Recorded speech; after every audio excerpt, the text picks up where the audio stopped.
Yo, what's up, guys? I am Thomas Dope as Yola. Welcome to the Dope as Usual podcast. This is my co-host, Marty O'Neill. What's up, guys? What's up? Let's get off the bat right now. This is not the new set. This is a temporary set. Our new set is essentially done, and we are filming on it next week. It took like 5 days longer than we thought. So just quick updates, guys. This is not the new set. I love the lighting. It looks super, super sick. We're not mad at it. Yeah, I'm not mad at it. It just, this is not the set. For everyone out there, like, love the new set. Thank you. This isn't it. I was so happy that you guys loved our little run and gun setup right now. Like, that made me feel really good because you're really going to love the new set. New set's insane. Doesn't even look like the same building anymore. It's truly different. It was like when we redid our house. It's more in line with that, like something you'd see in somebody's ballin' house. This looks like an AI app. Well, it was inspired by AI. I made the mood board from all the 1,000 AI images, and then we pick one and like. Yeah, I'm like, yo, so we like this set. We like this table. We like the way this looks. We like that light. We like the depth. Thanks, AI. Damn, Rocco put his dirty hands all over that whole wall to do that. Look at that. Oh, my God. Sorry, Rocco just moved the light, and there's 40 handprints all over the wall. Okay, sorry, I just noticed it over the camera. Here we go. The new set is amazing. I'm very excited. It's going to look super, super, super different. And the lighting's like moody. Mm-hmm. It's different. Next week is going to be the first episode. It's going to be a completely different look. And shockingly different. We might have a pretty sick guest lined up. I didn't want to say. I'm done talking about these fools until they walk in the door. It's true. God, I'm so excited. One of the guests that we got booked, I'm so excited. I'll be more excited when he walks in. It's true. Yeah. It'll happen. Very stoked about that. I want to start off with updates and get into a story. Updates. This is not the new set, but it looks cool. So thank you guys for just supporting us through the old Storytime room. There's going to be a lot of footage coming out of here on Unrestricted. So. Yeah. Oh, and Trent fixed the light behind Marty's head.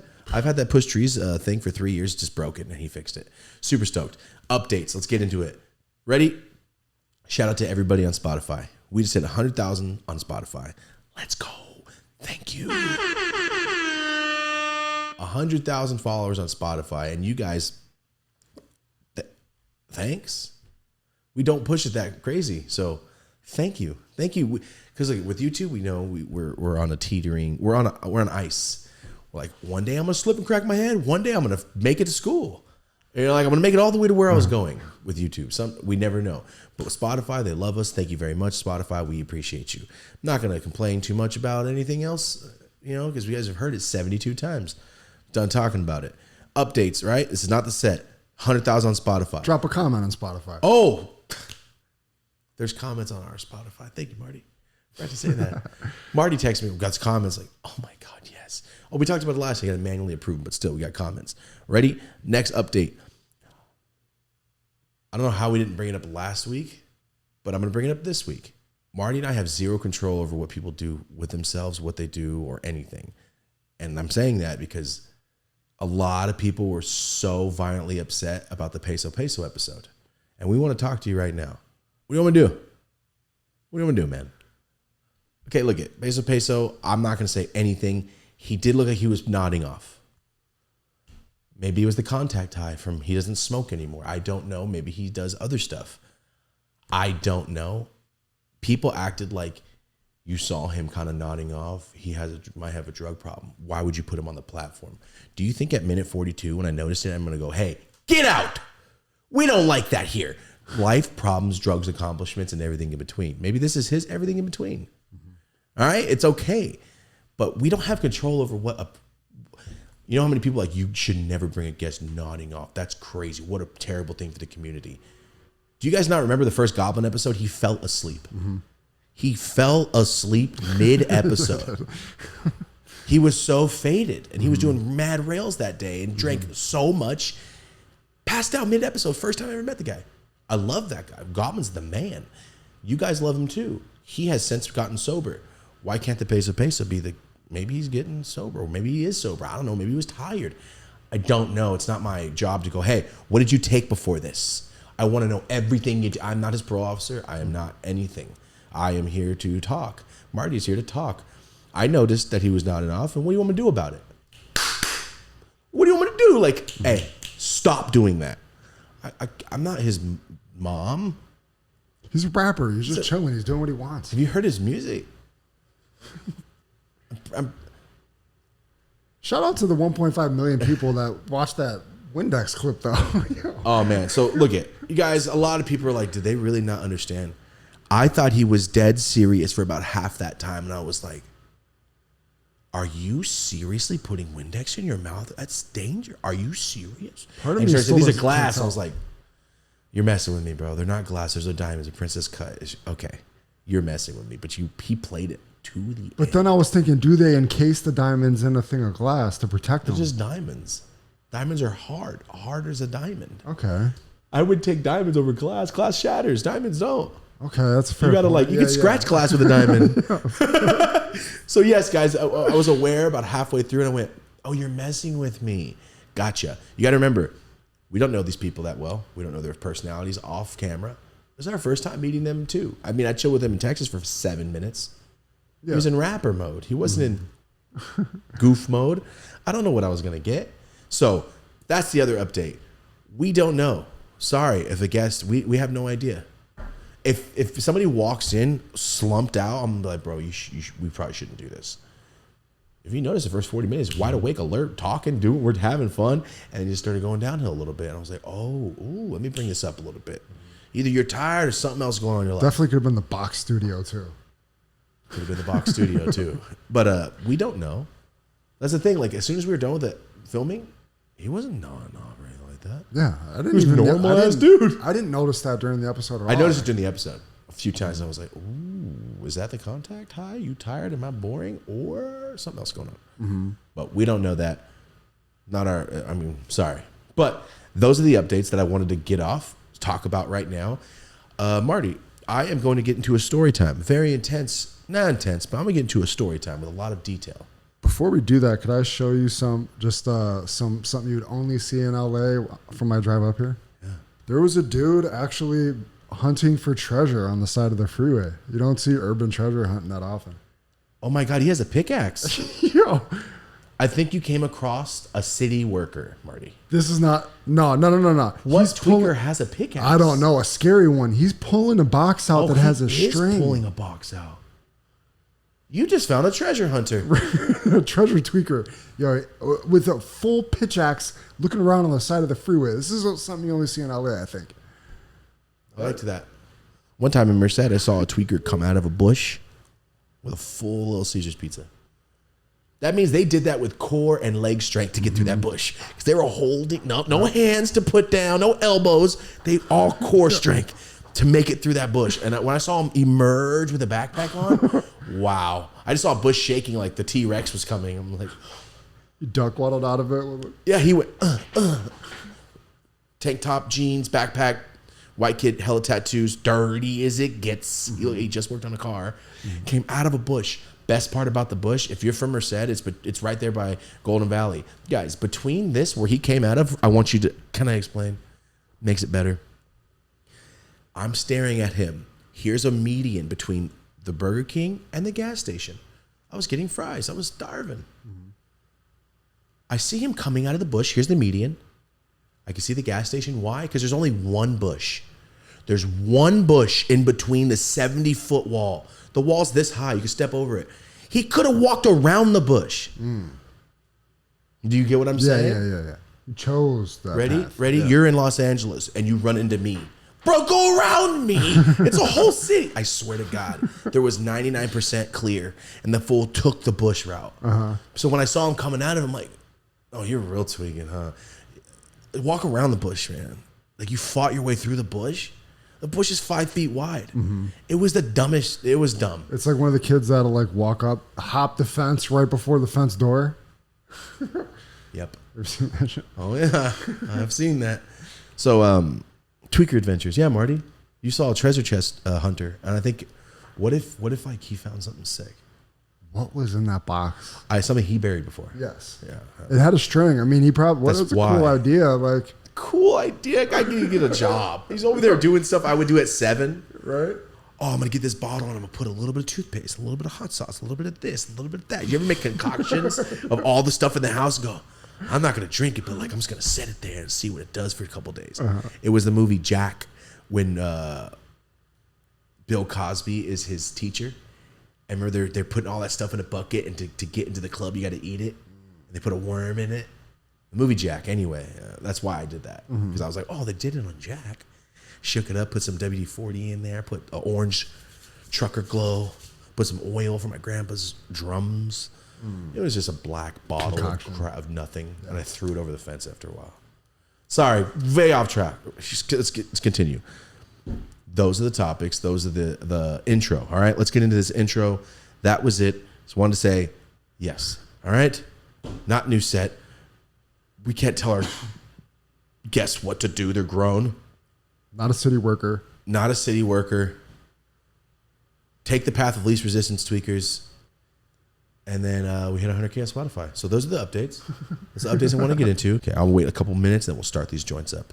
Because I got 2 fat joints. I rolled yours fatter than mine because I know you're just going to go hard. I haven't puffed a joint. It's been a minute. In like almost a month. He doesn't smoke joints if he's not in this room, right? guys. Because the last couple episodes, we've only been rocking the Nova. It's been easier.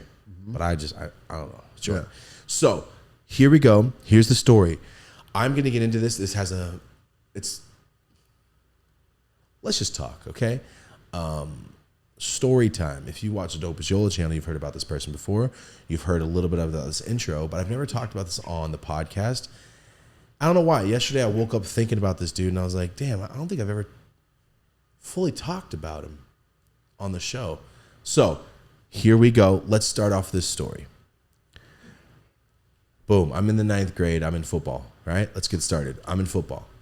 Little hair. And you guys have heard the story. I think I talked about my friend Chad. I used to play basketball with him every single day after school.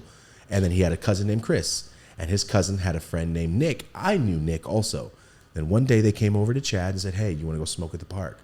I looked at Chad. Remember I told you? I went, I'll come back. Never came back ever again. We never chilled ever again. Because he was against weed. He liked basketball. I liked both. I liked weed more. So this is what happened. I know Nick. Nick is in my football class. I'm in my football class. My football team, he's in my PE. Obviously my PE class because it goes to football. 6th, 7th period. If you're in sports, you don't have PE. They put PE at the end. You just go to practice.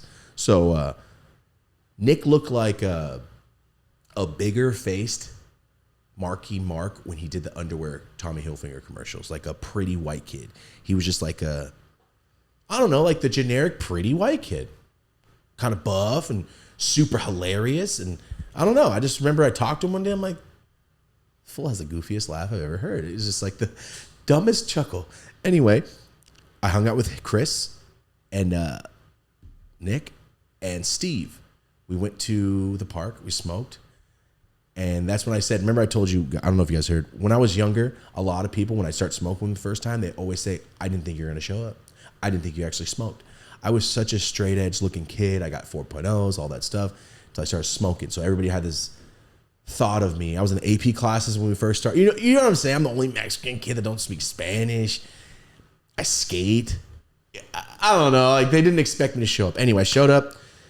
Me and Nick have one class together, and you know when you find that, you might have done that this year. You know, you find that one friend that you like, the first friend in a new school, or you know, going to high school, and you leave that first day. You go home going like, I'll probably chill with that fool tomorrow. Yeah, it was cool. You know what I mean? You make your first friend when you're feeling like an adult. You're not in 8th grade no more. You're in high school. There's fools with beards at school. So this is what happened. Me and Nick started chilling. Just started hanging out. Like, hey, want to smoke after school? Like, yeah. He lived with his grandma. His mom and dad were tweakers too. So his mom lived in Bakersfield. He lived with his grandma right by the college, right by where my Uncle John ended up moving, right where my brother Martin lives now. Right down the street. I know which house. It's the red door right on Rollensaucer or whatever that street is called. Anyway, I went to Nick's grandma's. She was the nicest woman. And she was married to this older dude. I mean, she was a grandma, but it wasn't Nick's biological grandpa. It was her new husband. He didn't care what we did as long as we were not loud. And we just, stayed cool. I'd go to Nick's, and it was the first time I'd ever seen abundance. Like they had a second fridge in the garage that was just for juices, Lunchables, Uncrustables, stuff, like things that you see at the store. You go, oh, I'm not buying. That's too expensive. We're not buying that. And I remember looking like, Nick, this is how you. He goes, bro, I'm getting used to it too. I grew up in a tweaker house. This is unreal to me. So me and Nick kind of bonded over like, your parents are tweakers? All right, cool. You grew up like me. Cool. But you would never think that's how he grew up. He was just like a sophisticated looking, pretty white kid. And he's from the slum too. So anyway, we're both kind of like, Sunny D's. Oh, let's drink. All right, let's do it.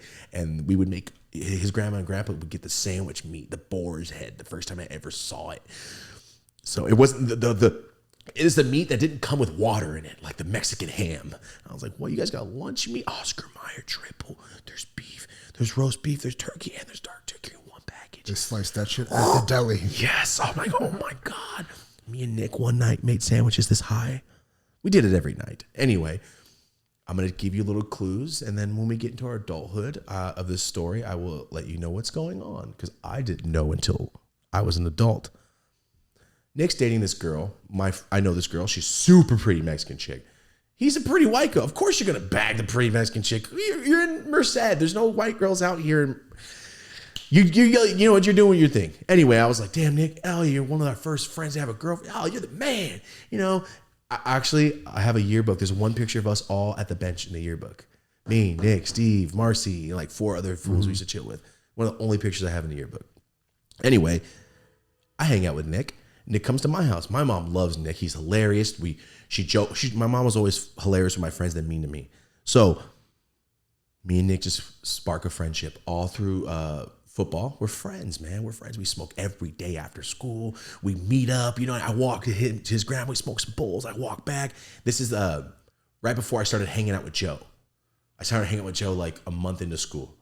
I was hanging out with Nick, and then we hung out with Joe. But you have those friends where you're like, damn, these are like my 2 best friends. They don't chill at all.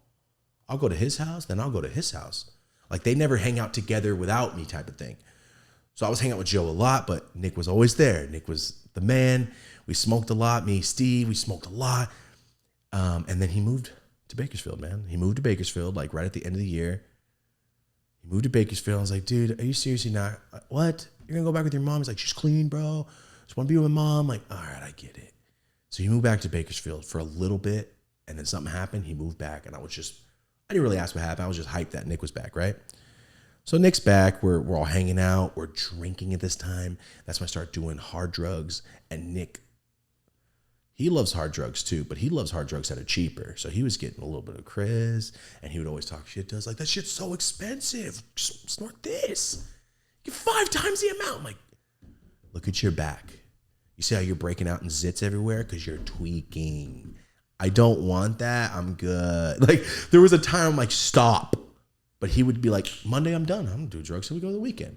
He was one of those guys. So it was cool. He had a brother named Thomas, his little brother named Thomas, and he hated that we smoked weed. Every time we were smoking or sneaking, like potheads, and like not trying to get us in trouble, but just like, if grandma's coming, I'm not going to warn you, but I'm not going to tell her. He was one of those little brothers. Anyway, go smoke potheads. That's what he used to say, potheads. And then me, Steve, and Nick would hang out all the time. One night, I go to Nick's.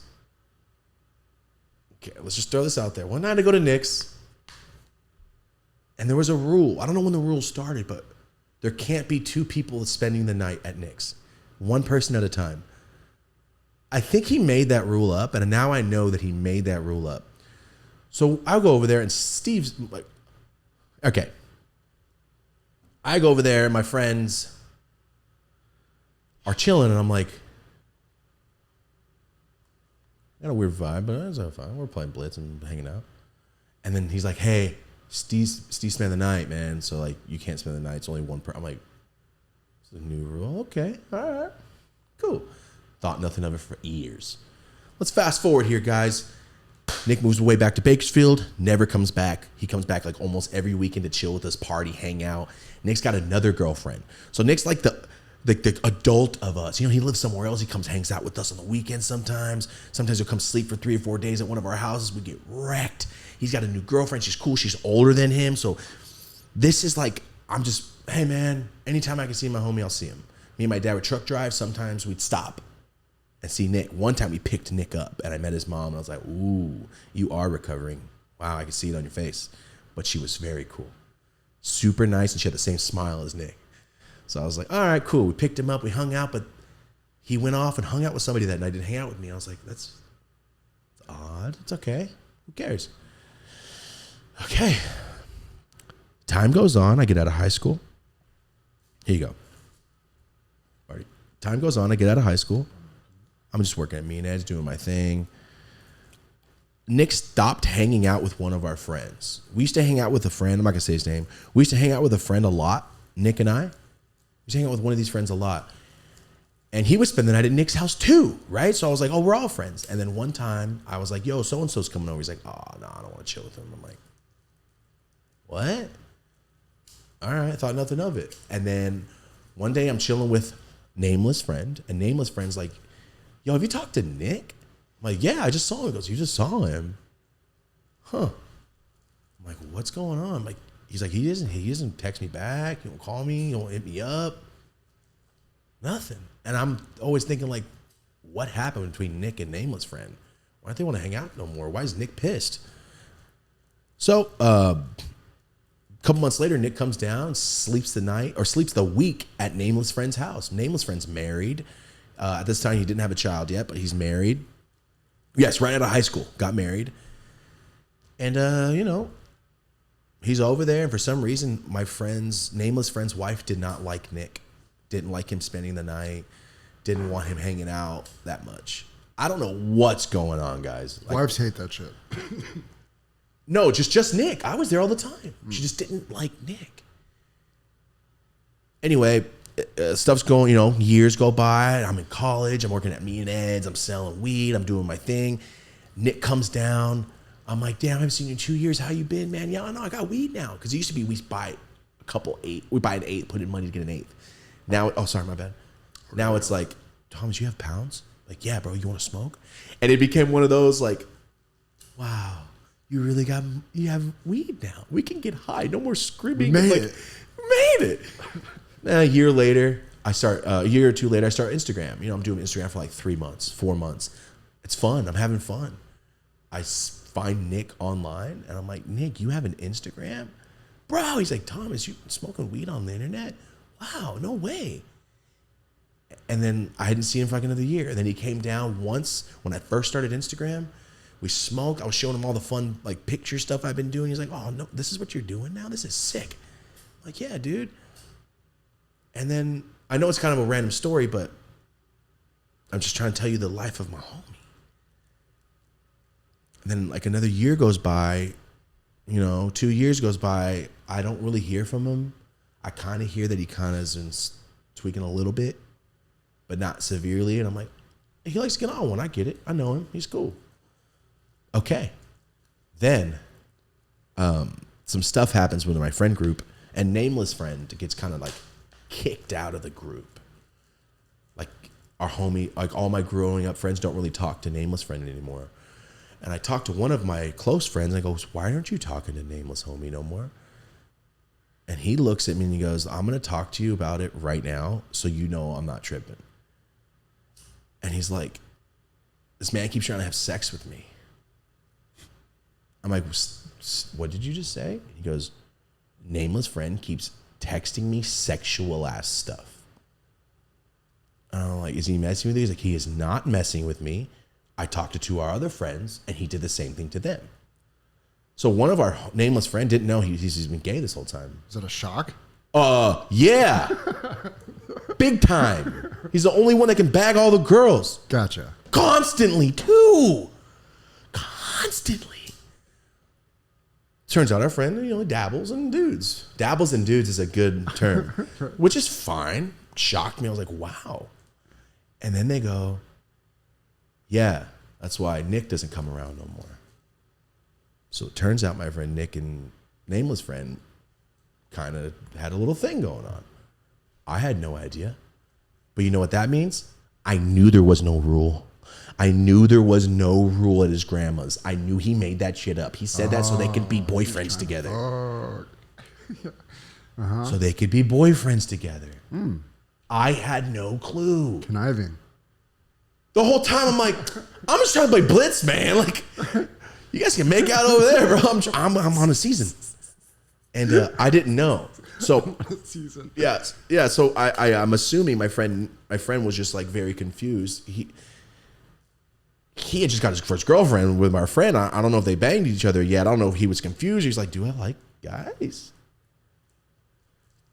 I don't know. But they were also doing drugs together. So maybe my nameless homie was kind of coercing our friend. Like, oh, I'm gay. You should be gay too. But, okay. All right. Yeah, you know, when you're on one and they were taking hella pharmaceuticals for a year or two.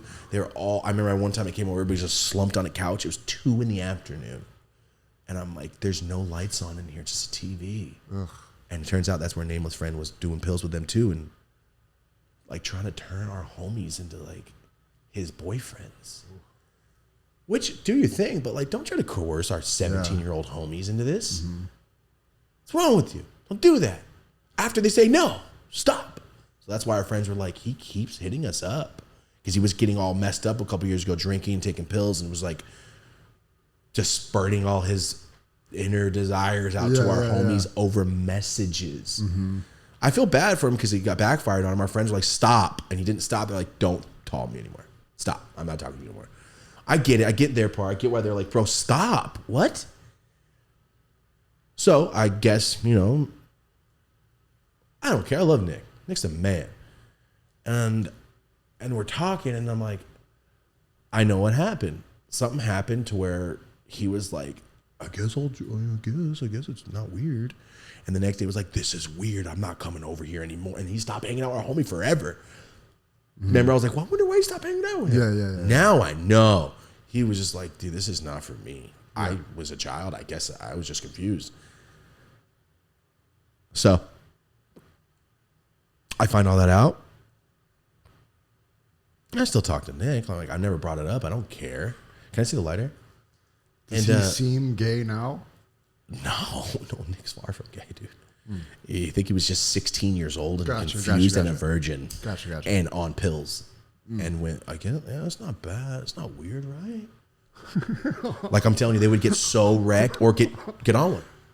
Twacked. You get twacked. There's people do weird stuff when you're twacked. I'm not saying it's weird, but doing stuff out of your personality. If you're not gay, you're not gay. Mm-hmm. Drugs might do something wild too. Anyway, who cares? Continue. I talked to him online after I moved to LA. He's like, damn, you moved to LA. I haven't seen your videos. This is like 6 years ago. I'm like, dude, please come down. Come hang out with me. He's still with the same girl that he met down in Bakersfield. She was super cool. And I'm like, I'm never going to bring it up, bro. I don't care that you and his nameless friend used to go wild. Could care less. But I knew you were lying. Anyway, talked to him on the phone. You know, I was just like, yo, how you been? And I think he was like maybe ashamed, but because he wouldn't chill with me that much either. He stopped hanging out with me too. Well, maybe he just decided you guys weren't going to do stuff, so he was like moving on, or it wasn't that serious. What? Like maybe he was like, damn, yeah, he's not down, so I'm gonna like. No, that happened when we were like 17 years old. This is when I'm 24. Oh, okay. After everything, he's been with his girl for 6 years. He's got a house with her. Like, yeah, he has a job. She's got a job. Like, he was just, I'm obviously just confused. Or even if he isn't confused, who cares? I'm not going to bring it up. I don't care, right? I talked to him.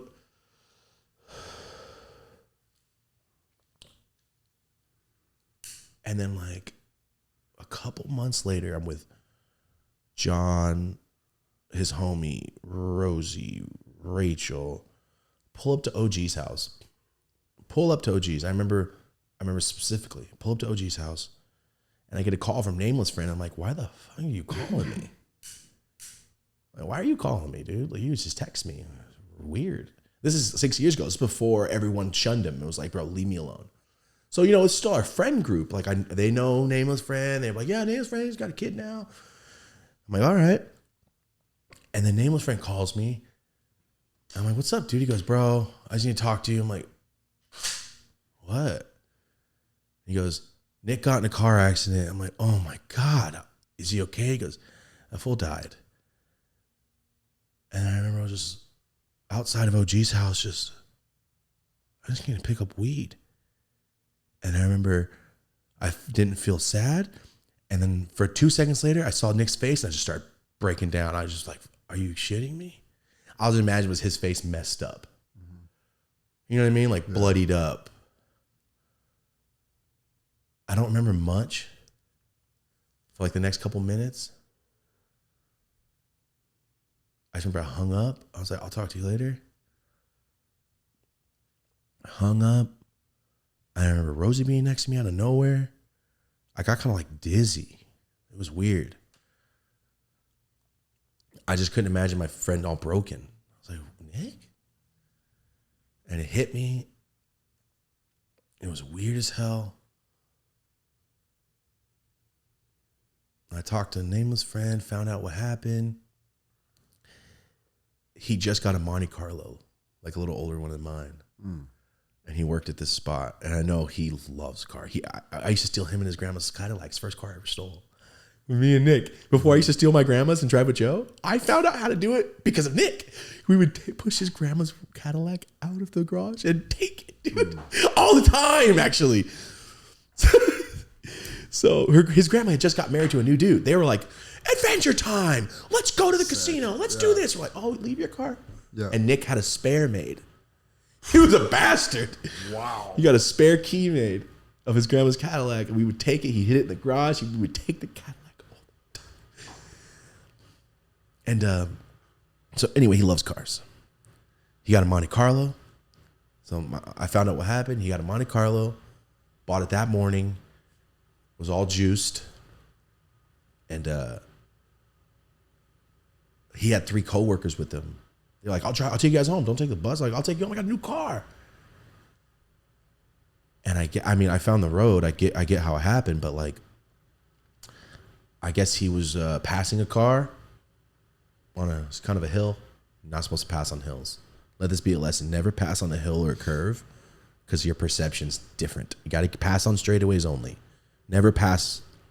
If you're on a one lane, just wait to go straight. It'll be 30 seconds. It's okay. He got impatient. He had a new car. He was like, yo, run it. I know Nick well. He was just juiced up. And I guess he went around a car, and when he did, around the turn, a semi coming around the corner, and he slid under the car. And everybody died immediately. Everybody in the car died except for him. All his coworkers died on impact, I guess.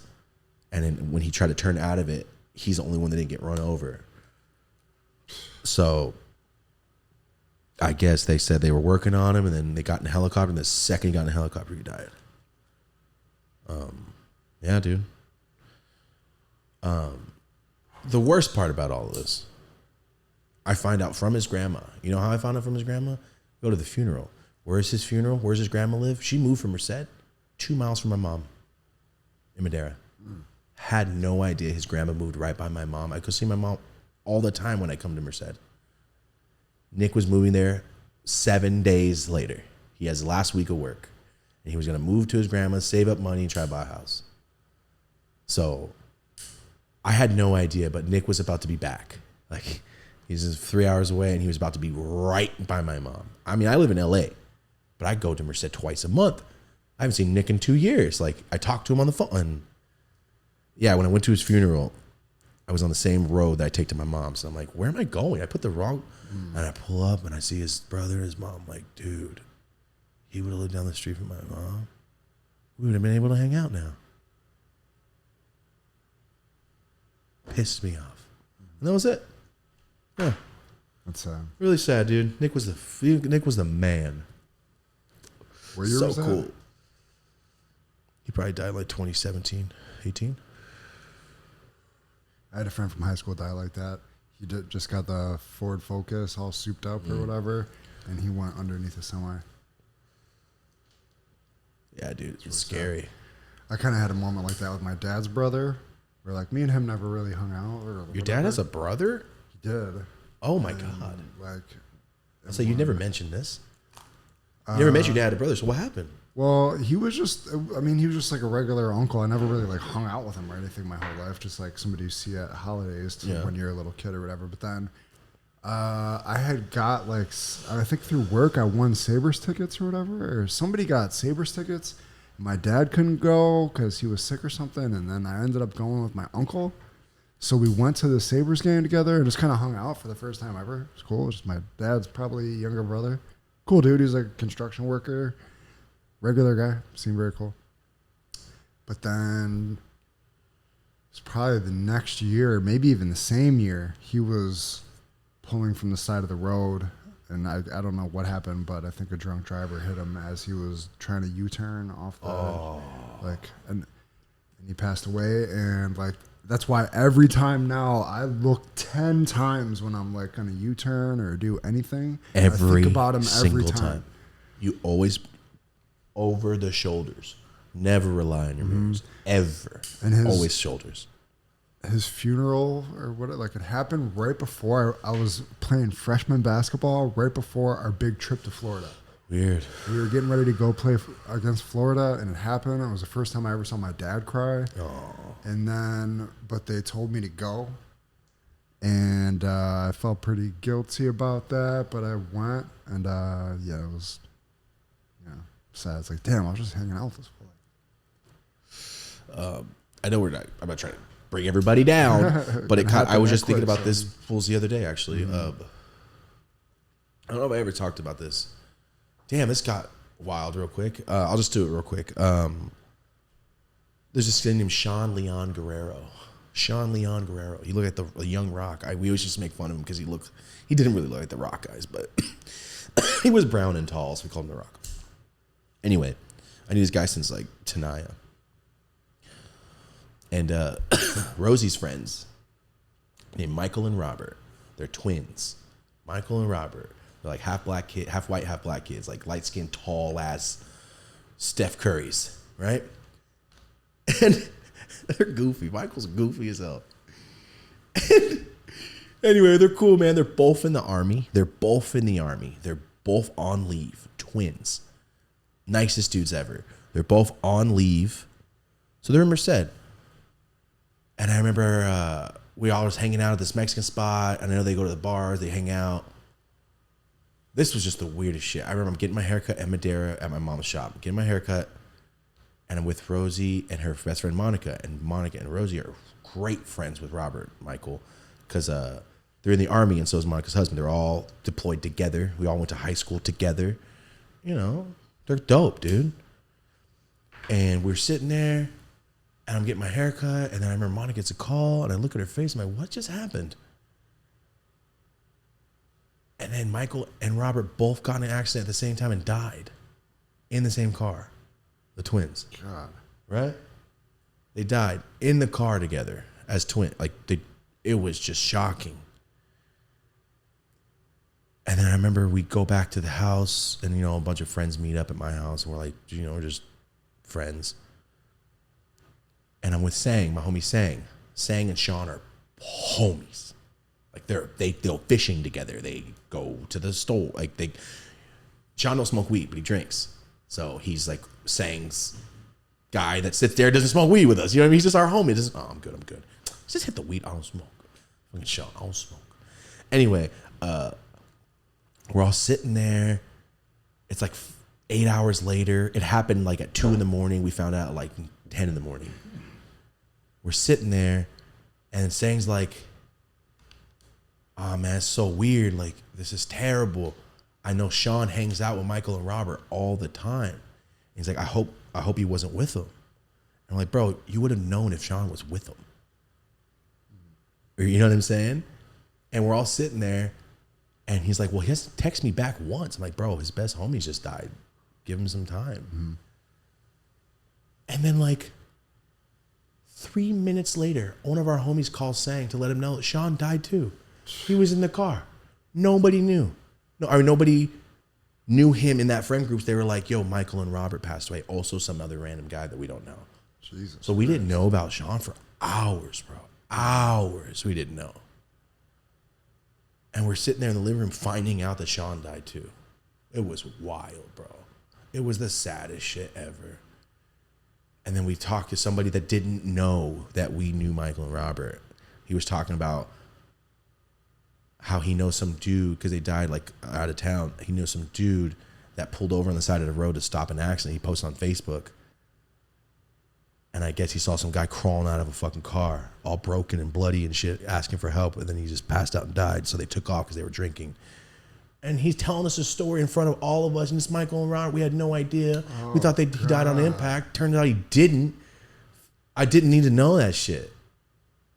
This guy's telling us a story about what happened to him and his homie. Little does he know, we're there because of the acts. Like, what are the odds of this? Like hours later, some guy comes by because one of their friends, like my friend comes by. I don't know who he was. He's sitting there telling the story about, bro, I heard about this guy.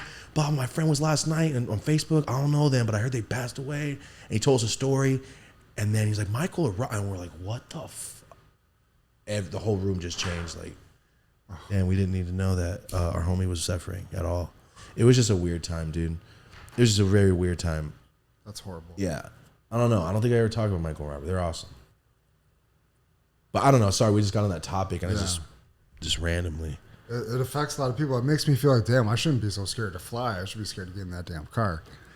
Because you never know. There's horrible story out of Buffalo this week of this 8-year-old boy chilling in the back of his mom's car. I'm pretty sure the dude was on a concoction and stuff, came right up behind, slammed into his car, killed the 8-year-old boy, sure. and of course, he's fine. Of course. So huge condolences to that whole family. That's a big news story right now. But couldn't be sadder. We did get a funny story out of it. It turns out before they crashed, they were at a bar and they got in a fight with some dudes. And I guess Robert could fight way better than Michael. And I guess Michael got punched in the face and then Robert ended up beating the shit out of all these dudes. So it is kind of funny. They were leaving because they beat up a bunch of guys that were trying to. I don't know. I just think the story was great. Like, you know what? You guys had a good time before you went out. At least that was funny. And speaking of people that passed away, I saw that you posted you listened to the Mac Miller album, right? I didn't listen to all of it because I had a room full of people. So I listened to one album. So this is what happened, guys. My homie knows I'm a big Mac Miller fan, obviously, because I'm a Mac Miller fan. I don't think they knew how much of a Mac Miller fan I am. So I met Tree J. Tree J is Mac Miller's hype man. Then I met Justin Boyd, DJ Afterthought, Q, all the same day. You know, Jimmy I met later. Met Mac a little later than that. We're at the shows, we're backstage, we're hanging out. He don't smoke, so like I'm smoking with his homies, and we're all just in a room, but he don't smoke. So, you know, I mean, he smoked, but not at the time I was there. So, like, I was just happy to be part of it, man. I've been to a lot of Mac shows, a lot of them, and they're always great. So, I was just stoked. On my 30th birthday, my friend said, "Hey, you're welcome." And I was like, "What is this?" He just sent me a text. He goes, "Erase the message, put this drive on your phone or on your computer, and never share it with a soul." I go, "What is it?" He goes, "It's 2 Mac albums I had with him, unreleased." I was, "What did you just say to me?" He goes, "Those are 2 Mac Miller albums that no one else has but us, and now you." And I'm like, "What did you just do to me?" My whole day's different now. And I was like, I'm going to put these away and I'm going to listen to them on the time that I have time. I met you a month before that. Have we been busy since I met you? Yeah. Right? I met you a month before that, or a month after. Yeah. You talked about this a couple of weeks ago, but you hadn't listened to it. I hadn't. So this is what happened. And like, you know, I'm excited, dude. I'm excited, man. And the other night I was sitting there. I was with my aunts and everybody was hanging out and talking. And Mac Miller was on in the background. I was just watching the video. I'm like, dude, I think this is a good night. I'm going to go over there and I'm going to put on the first couple songs. And I did. And the second the note started, I was like, wow, this is a moment. I'm a fan, dude. Like, I'm a fan. And I posted, hey, so excited. I think tonight's the night. And dude, oh yeah, shout out to Reddit. I found out that, bro, everything I do goes to Reddit. I didn't know that. Every time I talk about something, someone talks about it on Reddit. What? There's a whole thread on there of me being a piece of shit about the Mac Miller albums now. Oh. That I'm a clout chaser now. And that I'm hoarding the music from real fans. And then I'm a clout chaser, and that's the only reason I talked about it. I was just very, very excited. Damn near shed a tear. I was going to listen to it. I was so excited. So I was like, dude, tonight's the night. Let's go. Because there's so many fans, like, you listen to that yet? Like, nah. It's like, when I go, I just got 2 Mac albums. I can't believe this. But one of the stipulations, you can't share the link. You can't email the link, put it on a hard drive. It never goes on the computer. and it's on a hard drive by itself in a safe. It's just there. And that's like something like when somebody passes, you can only listen to that for the first time once. Thank you. You can only listen to the first time once. And you know me, I like albums better on the second. I've talked about it many times. I'll listen to an album like, that was dope. Second time I hear it, now I'm like, all right, I've been to this grocery store before. I know what's a left. I know what's a right. I know what I'm going to get to. Now let me pay attention. Now I can pay attention to the music. That's how I'm like, I'm waiting for the next thing. I'm like, it's different. Anyway, oh my God, I didn't put it up there to make people jealous. I was just very excited. So yeah, I talked about it online. I got about 8 songs into the first one. And cool. Not hip hop. It's not a hip hop album. It's I think it's a precursor to that to the Circles album. I mean, obviously it is, but it's like or the Divine Feminine. I'm sorry, the Divine Feminine album. It's got that feel through the whole thing. I see. I don't know those albums. What is it more like? It's more like a love. Sound? It's more like a love album he did because he was dating Ariana Grande at the time. Oh. Yeah. How long were they together for? I don't know, like a year or two. I'm not sure. I remember Justin Boyd's like, "You dating Ariana now?" I was like, "I don't know who that is, man." Because Justin was with me at the Red Room, at the Roxy or whatever, the Rainbow Room. He's like, "Mac's gonna get me right now." I'm like, "You just got here." He's like, he wants me to do a photo shoot with his new girl. I go, "New girl?" Like, I don't follow, don't know. He goes, "Ariana Grande, he's dating some girl, but they're not public yet." I'm like, "I don't know who that is, man." He goes, "You know Ariana Grande?" I go, "I have no idea, Justin, who that is." He goes, "She's a huge singer, bro." I'm like, "Good for him. Good for her. That's sick." And then I found out who Ariana Grande is. I'm like, "Oh, Jesus Christ. She's the biggest singer." Okay. But I remember the night I was smoking a joint, and he was like, "I got to go soon." I'm like, "Bro, we've been here for 4 minutes." He's like, "Well, he wants to do a photo shoot. I'm here in town." I'm like, "Go work, I guess." I'm talking to one of my homies, turn around, Justin's gone, and there's just $10 for his soda in his seat. And I was like, this fool really ran. Just left. And I text him, "Bro, for real?" He goes, "The car was outside and you were talking." I'm like, it's not that serious. Anyway, like, it's just, yeah, I listened. I haven't finished it yet. Very cool. So you still got an album and a half, basically? Damn, that's cool. Yeah. Very cool. But I mean, we can only listen if you were here. I can't send it.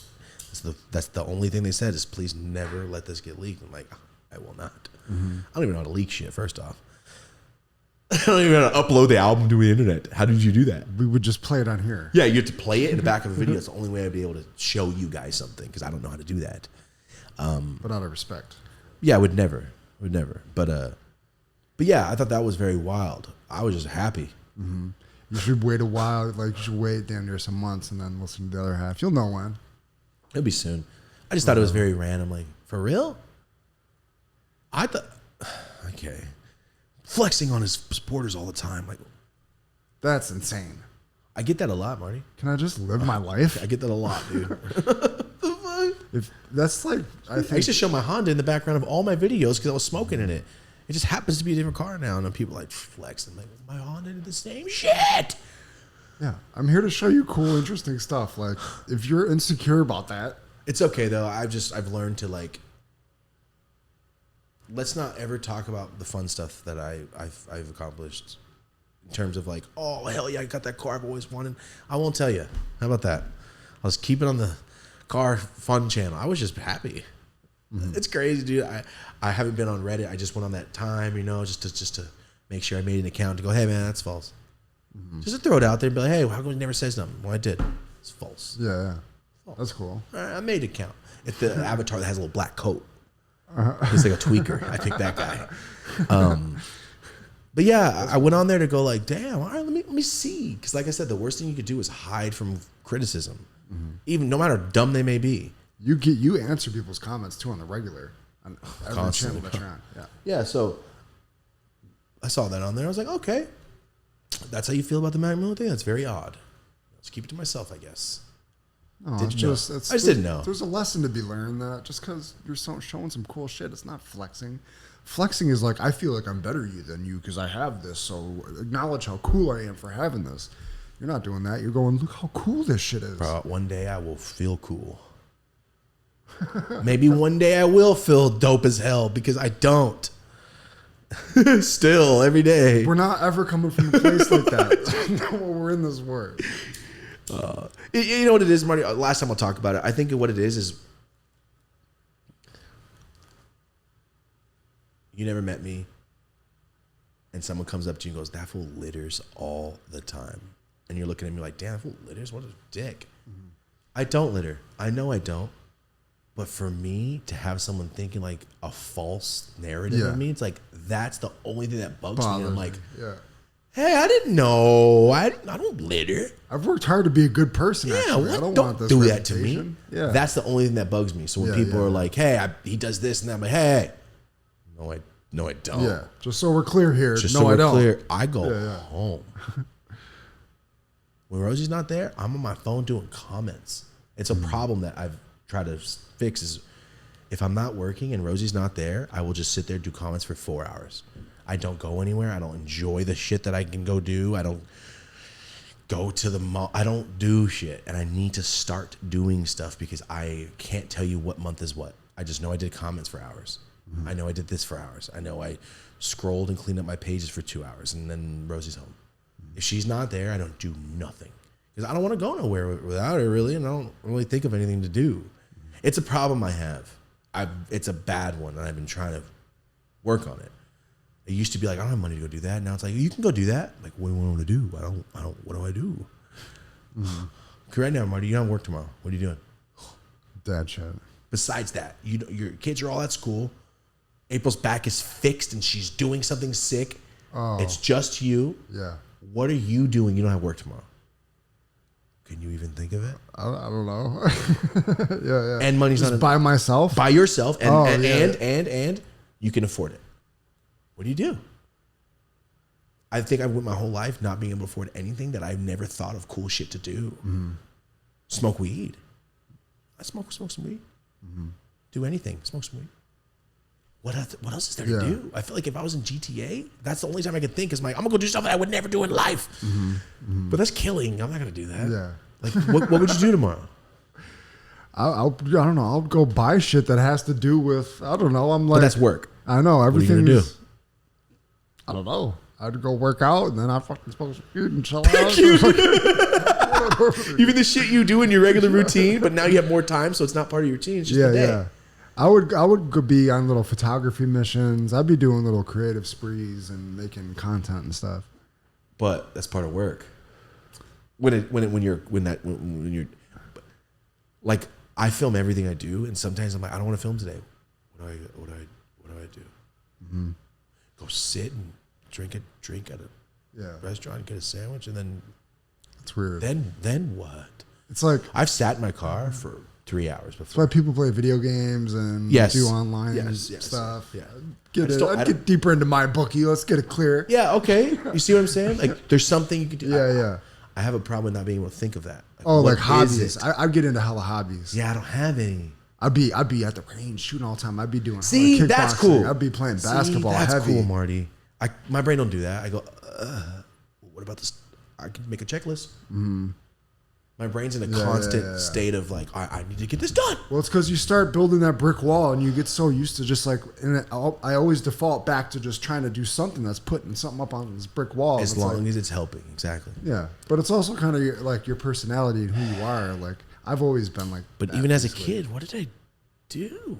You played sports and fucked around with video games and dicked around and that's all I did. Shit. Yeah, that's what every kid does. I want to do that. Yeah. Like, I wish there was a place you can go, like, for every pull-up you do, you're less stressed out. Or I wish there was something you can go, like, give us $50 and we're going to knock the bad stuff out of your stomach. I'm like, oh, sick. I'll go somewhere where they're like, let's make you healthy as hell. Like, rotten it. That's all I give a shit about. Mm-hmm. Like, oh, okay. Look for this vitamin thing. I'm looking up this stuff. All right, help me with that. Like, I don't have hobbies. I don't know what to do besides get high as hell. Yeah, I don't have hobbies. I committed this month. I did the unlimited. I got the unlimited first month at this new boxing gym. So I've been going every day. That's cool. And like, I've just said, okay, I'm going every day except Sunday. I hit the early morning class, and you just get in that routine where you just have to Marty go. takes a 6 a.m. fight for your life class, techno music They got some cool music. with lights flashing. Yeah, Marty's getting that's flashy cool. thing. That's 6 a.m. They got strobes, they got black lights. fighting off villains. But like that's a cool hobby Oh. that moves the needle as making you a better person. Of course. I'm just saying, like, have you ever seen somebody at the? You know what's crazy? Like, makes me kind of sad sometimes. I'll see people at the mall, and they're doing nothing, and they're having fun. Mm-hmm. I can't do that. Yeah. I think my brain is just constantly doing this, and I'm just like, I can't sit here. I'm bored. I think I just have ADD or something. Yeah, it's so weird to Brain think won't about, stop, like dude. without kids. I don't have, you know what I mean? For me, I have no responsibilities besides businesses. Yeah. But when those businesses, I'm like, I don't have to film today. I don't have to do that. Push trees is done. Stuff's getting edited. I tell you, like, what was it, 3 weeks ago? I think I told you guys. I went 3 weeks ago. Rosie was with her friend all day. No, she was out of town. And I had nothing to do, no filming. I got a piece of pizza at the spot. I was like, I guess I'm hungry. And then I sat in my car for over an hour in the parking lot doing nothing. And then I drove home. Oh, That's all I had. that's cool. No, this is depressing. I was sitting there going, I feel like I'm at my grandma's in the country and I can't go nowhere, but I have all the access to go and do whatever I want. And I just don't know what to do, dude. I think because I'm like, well, tomorrow I got to film. Let me just go home and get ready for tomorrow. Get ready for tomorrow, dickhead. Right. What? It's ready when you just wake up. You're ready. Yeah, I don't know what it is, Marty, but I really need to change it. I need to get a hobby. Maybe the hobby is just getting Super Mario Lopez buff or something. I need to do something with myself because I'm sitting here going, for the 1 or 2 days a month I have nothing to do, I'm like, just dying inside. I don't know what to do. I feel more upset about that than anything. Like, do you really, bitch ass fool, don't know what to do with yourself? It's time to Can't be bored. You can have good thoughts. I mean, we got so much stuff we're always trying to work on. Like, it's a good time to. But then I go back to that. Yeah. I'm saying, like, I would like to do something where I didn't go. It's for. Yeah, you're like a dude that's like, well, I go jet ski on the weekends. Yeah, that's cool. Yeah. See what I mean? Fools that own a paintball gun? Stuff. Yeah. When they have time, they four-wheelers. go paintballing. Yeah. Mountain biking. And stuff like Yeah. that. See, I know my neighbors make me feel like a real piece of shit because they got everything. They're always out there cleaning it and getting it ready and taking rides to the top of the mountain, go have lunch type stuff. What's up, guys? Taking a moment to talk about one of our sponsors, and this is Cypher. You already know, you've seen him in this episode. You've seen him in many episodes. This is the Nova right here. This is the Nova by Cypher. This is a stealth pipe. This right here got introduced to me about 4.5 months ago, and I have not stopped using it. This thing is so discreet. You would never know that there's flour and concentrate inside of this. You can make little burgers. I said it before, the bubbler attachment is the way to go. This right here, the bubbler attachment. And if you didn't know already, everything is 100% magnetized. It has an arc lighter. This is the most stealth that you're gonna get. This is actually called a stealth pipe. Ooh. If you wanna stay up to date on everything that Nova does, go to Nova by Cypher on Instagram. Boom, right there. Nova by Cypher on Instagram. This right here is a Nova, but what is that? That is our pattern. That is the dope as usual. That is the dope as usual pattern. All over the pen, guys. They made these. They made a custom, about 8 to 10 of these. We're going to give these away to the fans. Thank you so much for supporting us. So yes, be one of the only people on earth with this custom site. It is cool. Thank you all for supporting the brands that support us. Shout out to Nova by Cypher. Oh, thank you guys for being here. Back to the episode. I just watched a couple episodes. Was this documentary? You might even want to bleep that word. No, you can't. You might. Us? For Aaron. Us? You might need to bleep All that right, the name. dude that used to run Germany they did a new documentary on David Hasselhoff? Yeah, all right. Okay. Very interesting though, because The Jewish people's Voldemort? Is that where we're going to refer to him now? Jewish Okay. people's Voldemort. I don't know who Voldemort is though. Oh, from Harry Potter, he was the evil. Oh yeah, The evil villain. Okay, but what I realized was I watched 2 episodes of this. They put the whole situation on you way too young in life. I learned about that at like 3rd grade. Yeah, like you have no real concept other than like the horror Dr. Seuss, also 6 million dead. Like, oh, watch this Schindler's List. And I remember we spent a long time on that in school. A lot, half of 6th grade. Yeah, Was literally learning about another country and their war. But as I watched this documentary, and guys, I don't know if it is a documentary or documentary. Did we decide? No. You're proper. You say elementary. You say documentary. Documentary. We say we're English. Documentary. Okay. All right. I got it. I say documentary. Okay. Right? That's it. But you say documentary, and I think you say it proper. You're from the East Coast, and I've decided if you're from the East Coast, you're kind of English. I decided though, like with my name, everybody says my name, Marty. If you were to say Marty, you sound insane. Marty. Yeah, but it's English tone. I just noticed that. I mean, it's American tone. Yeah, It's yeah. how we restaurant. Mm-hmm. It's restaurant. Yeah, restaurant. exactly. Shit like that. We shave the ends of our words off often. I do it constantly. Completely. So anyway, it was just very interesting to see how he rose to power. And it was just through a powerful speaking voice. Mouthpiece. And his whole demeanor and his whole story and everything was just not really what I expected. And then you see the footage of him. Bitch-ass artist. Like, when you think of he's a bitch-ass fool, man. Yeah, he was a little bitch-ass fool. Like, pound for feminine, pound. emo, early on, My Chemical Romance guy. Punch him in the face earlier on, I feel like. A buff Jewish guy choked his ass out in PE once, and that was it. He's like, you know what? You'll remember me. Mm-hmm. As he woke up from the ground, you're going to remember me. So it was a mix of the people around him being demoralized when they felt like they were once great. It was a mix of him knowing how to spin the information of like, I didn't realize that their whole thing was like, we didn't lose World War I. Like they pitched like these fools are lying on us. It's their fault that they lied about. It's just newspaper. Like there's no other news. Mm-hmm. You control the radio. You're telling them whenever you want them to know. Hey, see that thing? That's an orange. It's not the sun. That's an orange. But then you can take that in people's hearts and you can, especially it was such simpler times back then. Have you seen what's been going on in the last election? Yeah.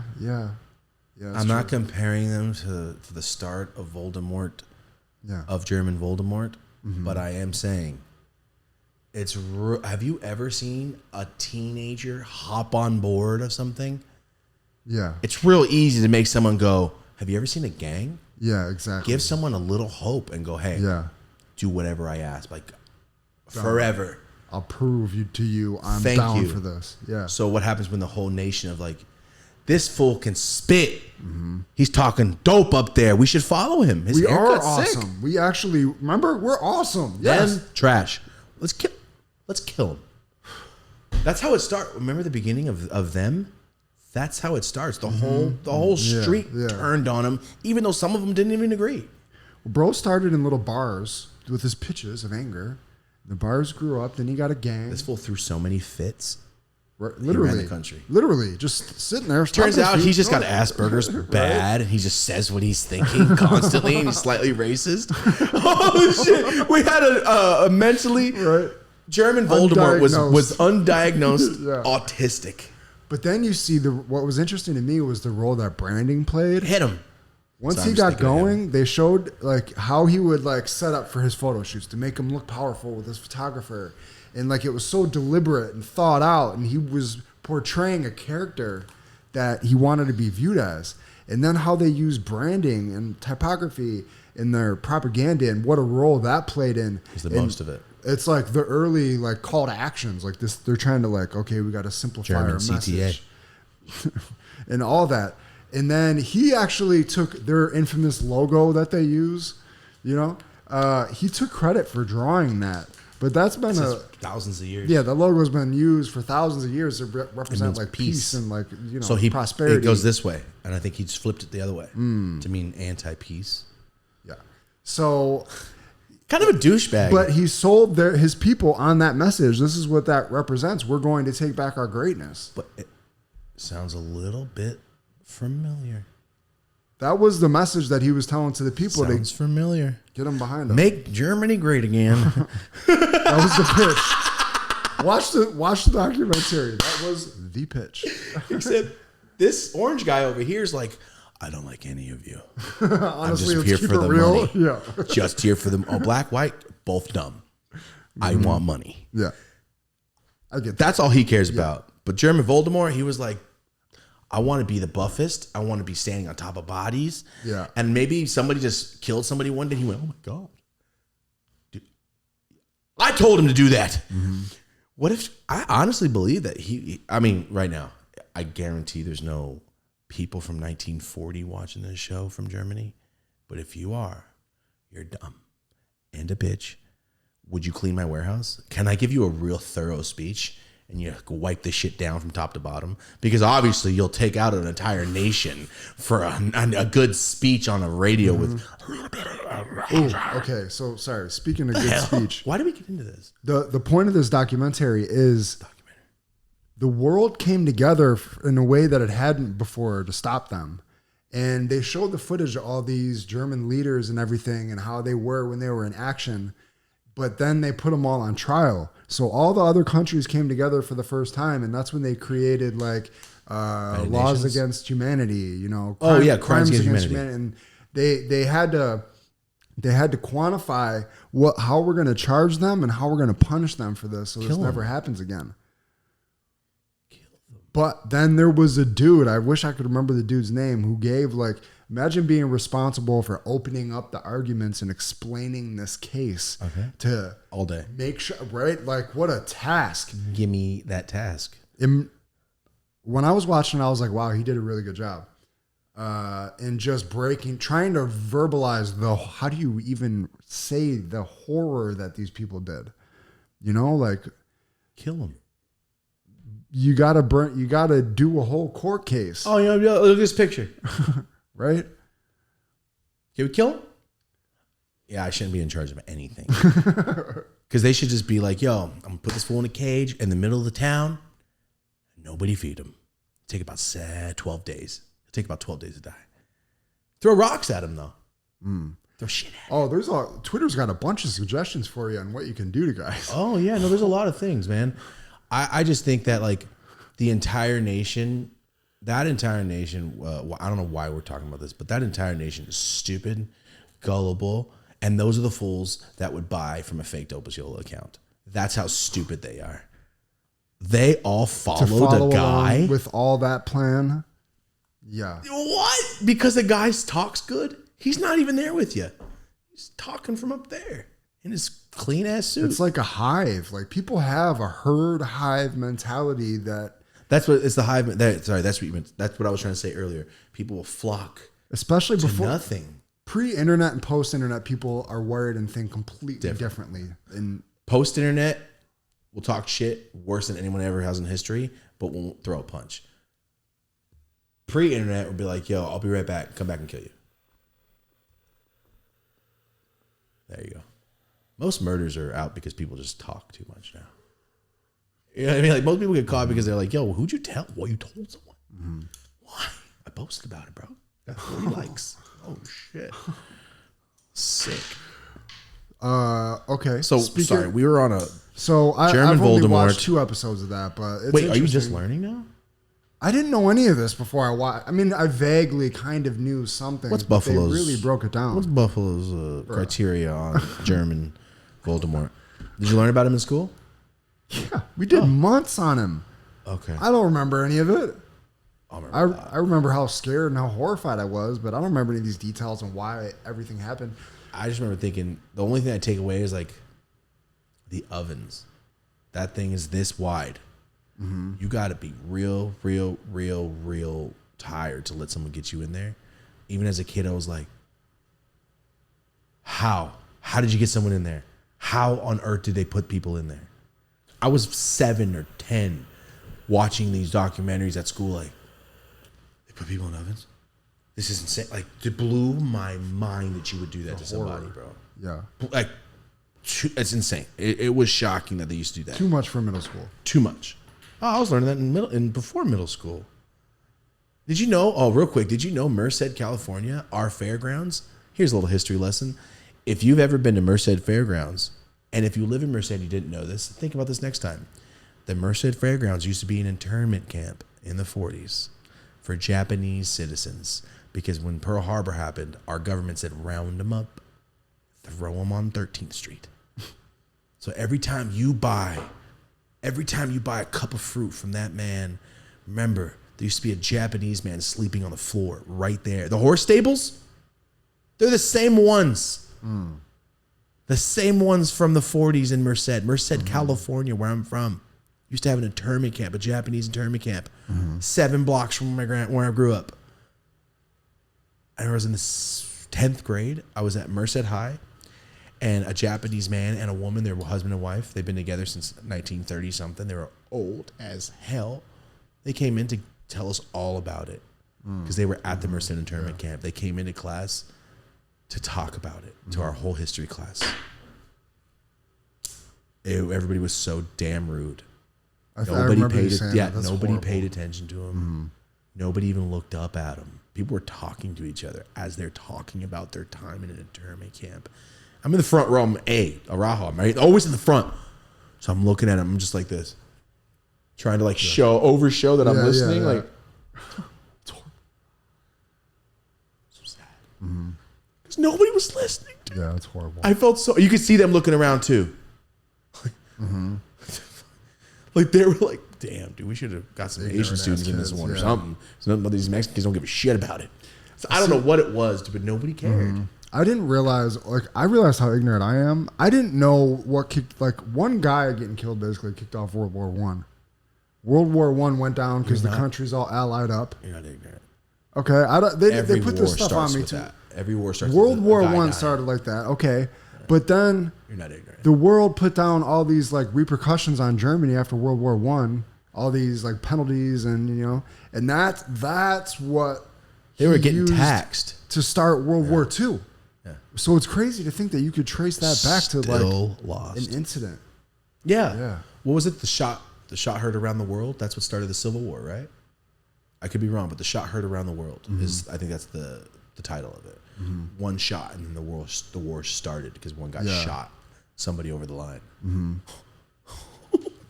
I went there in school, Gettysburg, where they. I was too young to understand where I was doing. But you got that some was white ghost on you. You got some white mustache ghost next to you. I'm the white devil. They were right. I am the white devil. When I started talking about law of attraction and shit like that in the hood, there was I caught a couple straight white devils. Oh, laws of attraction. You're just attracting Gettysburg fools back in your dad's station wagon. No, dude. Gettysburg. I've never been to anything cool. Gettysburg, I wouldn't go there. That sounds scary. I saw you post. You went to the Getty Museum. Oh, that transition. Are you ready? Have you been to the Getty Museum here in LA? Can I do your tweet? Go for it. Bunch of sculptures and people with their dicks out in old cups. So if you want to go to the Getty Museum to see a bunch of dicks out, sculptures of people with their dick out, cups, and repainted pots. I'm looking at some of the stuff in the case. I'm like, that is newer paint. You could tell that's newer paint. It says 440 BC. They had Home Depot Pantone colors. Bullshit. Then you find out they got repainted. Why am I coming to look at flea market shit? Yeah. It was flea market shit. Gotcha. Oh, old stuff you fixed up to what? And I'm reading some of this shit. I'm just like, this place sucks. Did you get the vibes that it was like a center of Illuminati activity or anything? No, I get the vibes that well, I could be wrong, but the guy that had the land apparently had to give it up to the government. So instead he made it a museum, so he didn't have to give it up because it was a museum land. Could be wrong, but that's one somebody explained it to me that's been there before. I was like, good for him. I would have did the same shit and then like, oh, today it's closed, and just lived in my house for 60 years. I know museum's closed today, man. It's closed. Online only. Virtual tours only. That place sucks. There's nothing fun. There's nothing fun about it. I hated it. I've been to museums, been to the MoMA, been to a bunch of places.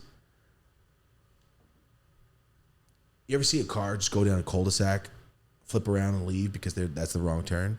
That was me at every museum. I was like, oh, there's no slowing down. Oh, I didn't slow down at all. You turn this bitch and out. Sick, bye. That's me. Yeah. The Getty sucks. If you want to see a bunch of dick out, go.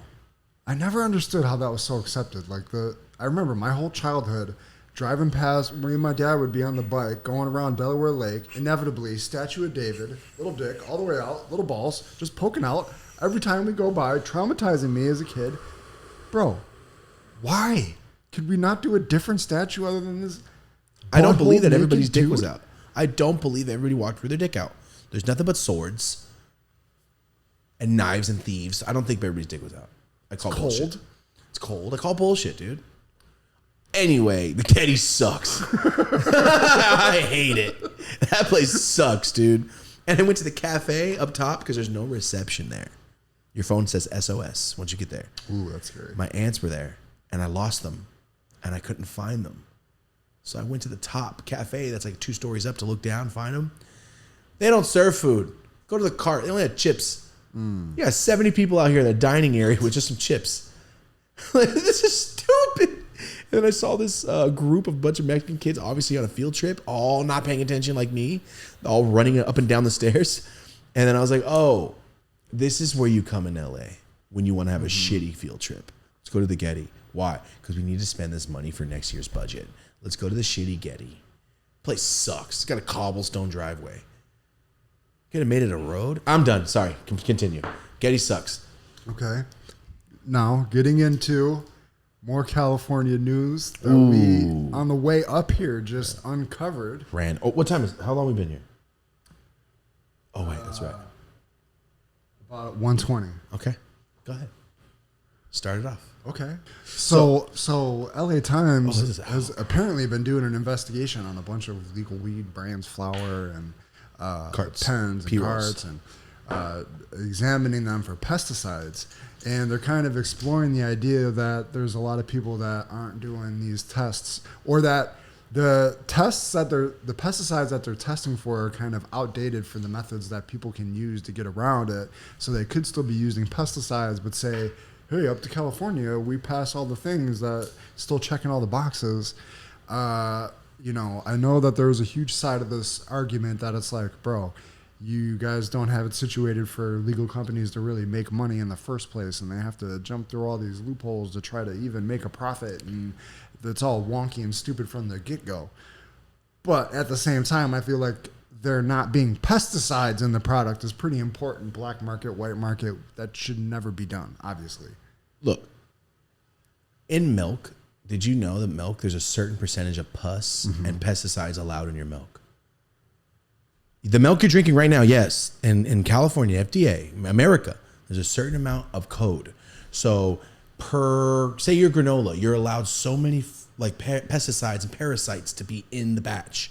Like, there's mice and stuff get squished in our food all the time, and bugs. You guys realize that, right? Constantly. It's impossible not to. And that's why there's codes and laws set up to make sure there's not a certain amount. A threshold To keep it as pure as possible. I don't know if you guys know that, but a lot of the foods we eat are not clean. So I'm saying that in terms of this. That's how most weed companies are thinking. Like, well, California says I'm allowed. All right, say there's 10 pesticides. Like, they said that we are going to allow 3 before we pass code. Well, we have 2. We're not breaking code. Run it. If you saw that yourself, you went, we got 2. Can we get rid of them? What? I don't want pesticides in my stuff. That's what you're supposed to think. Yeah. But most companies are like, we're up to code. We're tanking. Can we just make our money back? You have to. That's what a lot of companies are thinking. I'm assuming. I would just redo it, but I get it. People lose a lot of money. This is what's going on. This is exactly what's happening, and I understand. As an old drug dealer, if I got a pack full of a bunch of mold, I personally am not going to sell it. I can't morally go, here's that pack of mold. Take it. I feel like it's a step. It's more, to me, what it was saying was more like in the growing process, they're making their or cutting corners. I'm getting to that. I'm just talking about like the moral of it. Of course. I would bring the packs back to my homie all the time. Like, yo, there's mold in this. I'm not selling this to anybody. Because what happens if I sell this pack to somebody? It gets broken down in the town, a random town, right? Here's a pound. Here's a pound of moldy weed. Well, 3 zips went to this guy, 6 zips went to this guy, blah, blah, blah, blah. There's 4 people spreading it out. For those 4 people, there's 30 people of each that buy from those people, buy tens and dubs. What happens if somebody gets a sack of mold? They don't know. They smoke with their grandpa or their older grandma or something, and they catch a lung infection and die. Mm-hmm. I'm not saying weed's going to kill you, but mold can. So I can't morally put it out there and be like, no, let it go. I've taken so many packs back. I've lost money on packs because of this reason. Even if I'm a company, I'm going to lose the money, man. I'm going to take the loss 100%. I get it. Weed companies in California have no expenses. You're not allowed to put expenses down. Us, ready? Me and Marty, we're a podcast. Cool, we bought a new table. Write that down because we're going to tell the accountant, we bought this table for the show. Let's take that out of our taxes. That's an expense. California is not allowed to do that with weed companies. Anything. I'm not going to say anything. They can't. Jars, labels, you can't write off any of that stuff. Did you know that? A weed company, say, take this Weed 101. Here's a new company, Weed 101. They made $100 million this year, right? And you're like, damn, they're balling. They better give away weed at the shop. They made $100 million. Okay, cool. Taxes was $60 million. They can't do no write-offs whatsoever. They got to pay that $60 million. Plus out of that 100, they spent $20 million on inventory and items and stuff. What? Now you're at 80 mil? So you made 20. Okay, yeah, cool. You made 20. What about your other expenses and your other costs and your stuff to operate? And now you're employed. I get I just said expenses, but I'm only talking about expenses like to grow the weed, packaging, shipping, getting to the stuff, the COAs, the testing, and then your employees, then your marketing, and then your rent, and then going, I made $1 million this year. And I had this, you know what I mean, profit, and I ended up keeping nothing and putting it back. There's companies out there making $100 million, taking home nothing. If you really think, I'm not saying all companies, and this is not an excuse to go corner. I'm telling you the setup. So imagine you're making $100 million and you don't make nothing. Take that, right? Ready? Cool. I don't get to take any expenses out. Now I'm Weed 101. I'm year number 2. I made $100 million again, except this time I said, hey, in the growing process, you know how we use these nutrients? It's costing us $10,000 a month. But if I go to this Chinese company or this other company that's selling the same nutrients for $2,000, I'm going to save $8,000 a month. All right, let's do it. Oh, damn, on our testing, we came out with a little bit of pesticides on this one. It's got to be the new nutrients that we're using, the cheaper shit. Damn it. Wait, we're still under the legal threshold? Run it. Just run it. Does it taste good? It tastes a little weird, man. Like, has anybody said anything? No? Run it. And that's what these companies are doing for so long that they were like, this is what we do. This is our formula. As long as it's not getting testing hot, I don't care if there's pesticides in there. Everyone else has pesticides. Everyone's doing this. And that's the number one thing. Everyone else is doing this. That's where you get lost and that's where you tank. So let's break this down. They caught a bunch of companies. They tested, LA Times did their own individual testing, found out that a lot of these companies that are on the market, the rec market at the shops, are not passing the pesticides. Or not that they're not passing. Ready? You're allowed 10 pesticides. Some of them are at 9, which is not failing, but they're saying pesticide free. But there's 9 pesticides in there. What's going on? So it's not illegal, but it's immoral, is what they're saying. Some people are like, all right, look at, say this for example. I'm going to say it right now. Stizzy, I work with Stizzy all the time. They're on that list for one of their pens. One of their pens has like way over the amount of a certain pesticide, but that pesticide's not in regulation, right? So they're not breaking a law. Did they not know about it? Did they know about it and say, hey, it doesn't change anything? It's just a random pesticide? I want no pesticides in anything I smoke. Yeah, like organic. I would like that. Yeah. So from people's point of view, it's like, people got tested their weed or this or that. Stizzy came up hot on one pen. One of their pens came up like with, they have hundreds of products. I get it. They're a huge company. You know, it flew under the radar. Okay, cool. Or it didn't fly under the radar. We'll never know. I'll never know. I'm not going to talk to the owner. Hey, did you know? Did you know? I'll never know that. But what I'm saying is that the pesticide that they're showing up for is not the one that counts toward the testing of California. Yeah. So they're still legal. So, but a lot of people are going, but how can you do that? I already know people are like, how can you? I'm doing a video for Stizzy today. We're doing a video today. And this comes out this morning. And I'm like, oh man, I hope it's not the weed. Because I'm smoking their weed today. And I'm like, oh, okay, cool.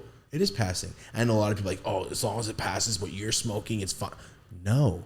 If it was my cards, I'd be like, yo, that just came up with pet. I ain't smoking that. I don't care if we're doing a video. I ain't doing that. Mm-hmm. You know what I'm saying? Like, so I'm like, some people are going to go, damn, bro, just because you got to do a video, cancel that video. Why would I cancel the video? It's not the weed they're talking about. The weed's the weed. They're talking about a cart and one cart. There was a West Coast Cure. There's a Backpack Boys in there. It said like 36 of 38 products of one of the other companies didn't pass.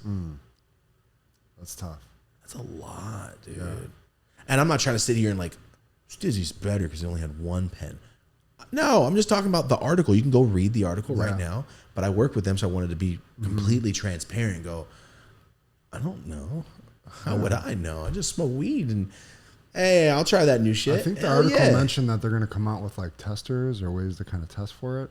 Yeah, because a lot of the pesticides that are popping up with these companies aren't fully the ones that they get in trouble for anyway, or the ones they're even testing for. They said they haven't updated the pesticides in like 5 years or something. They need to. So what they're doing is these companies are like, yo, we getting testing COA, right? Did we pass everything? And the lab's like, yeah, we passed. So now the company's like, passed. Sick. Yeah. They're not like, hey, I've done this 6,000 times for 6,000 products. Read me every number. No, you're going to go pass. Once you get in a rhythm of something at work, you're not going to double check everything. Like, I want to know exactly every single thing. Like, no, you're going to pass. We passed. Pass. We're good. Yeah, we're not good. What happened?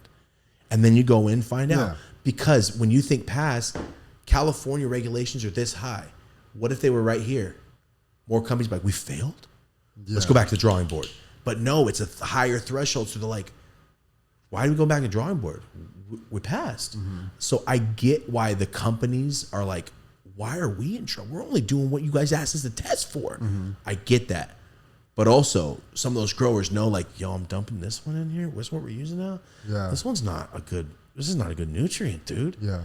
This phase should never come out when you're growing shit people are using and smoking. Like for the dopest. Bro, we test. I'll be transparent. We're supposed to test. You're supposed to test every big batch. We test every product.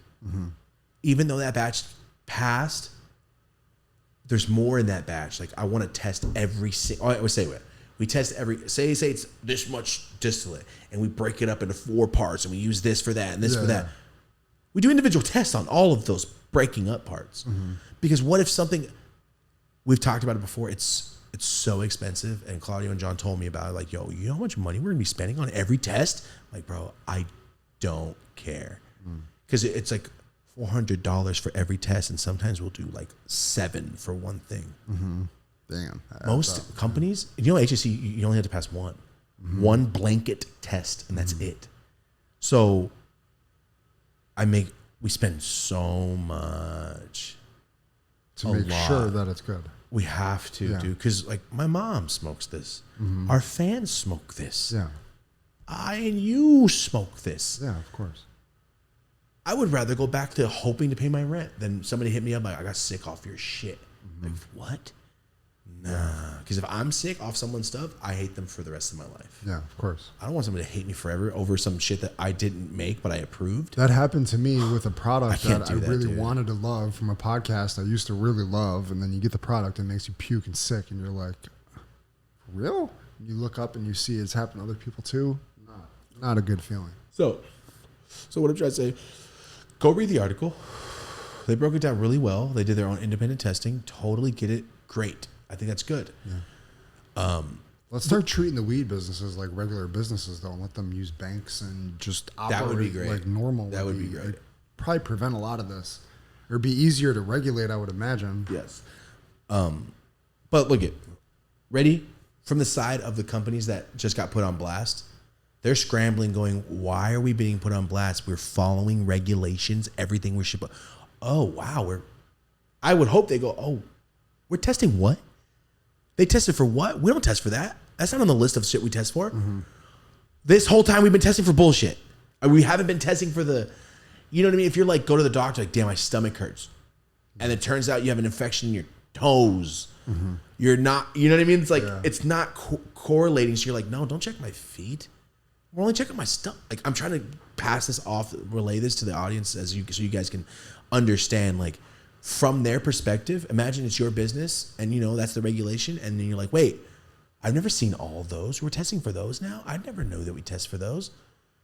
Not every weed companies are scientists. Horrifying. A lot of them start off as trap growers and they got this guy to do their lab. And now they have this. Now they trust this lab. And now they do this manufacturing. Now they do this. There's pesticides we're not testing for? Yeah, but there's more pesticides to test for. Why don't you put it on the list? That's what they're thinking. Like, why weren't they on the list then? You know what I mean? Like, I totally get how some of these company owners or these companies can be like, we just made us look like we are pieces of shit. Or maybe some of them are pieces of shit. And they knew the whole time. I have no idea. So that's what that article came out about.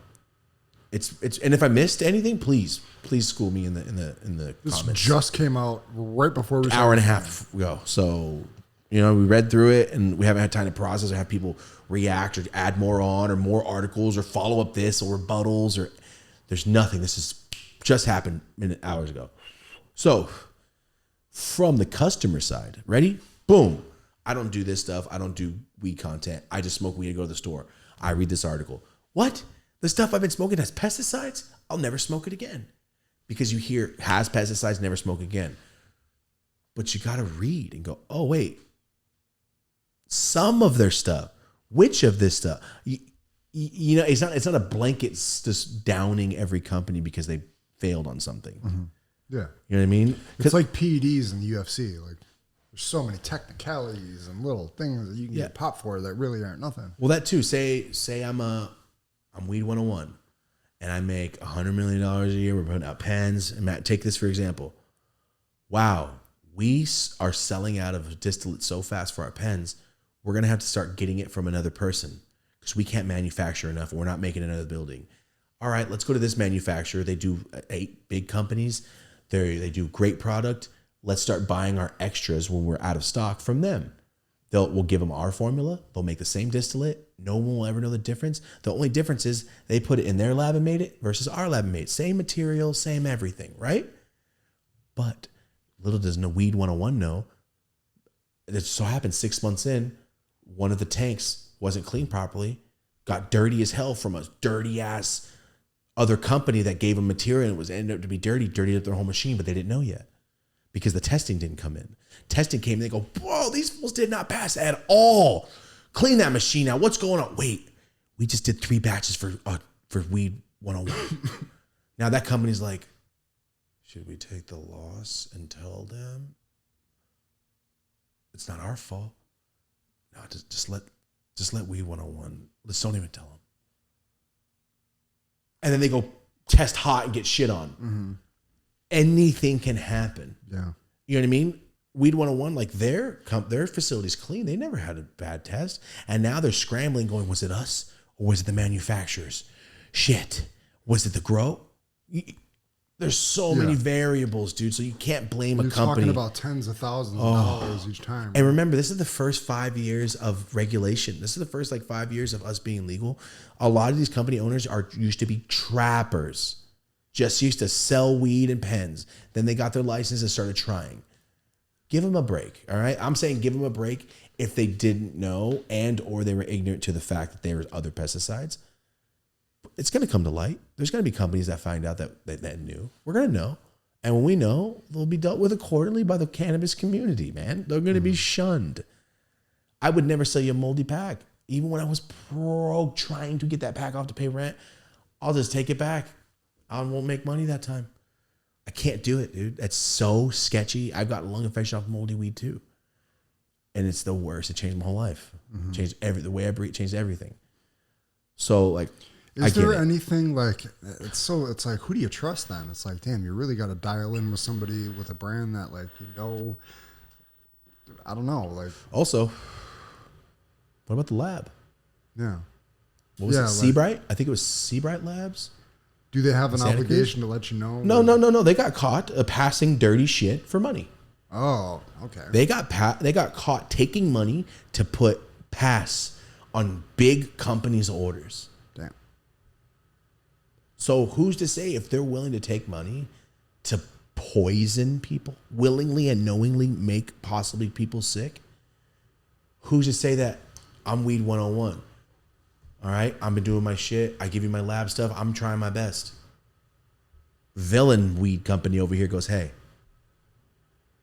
how much would you take to fail their test? Why wouldn't they take that money? Yeah. They're already taking money to poison people. Why don't they take money to fuck your company up? Might have to bleep that too. Damn, I'm trying my best. It's the first time I think I cussed like the whole episode so far. Of course they are.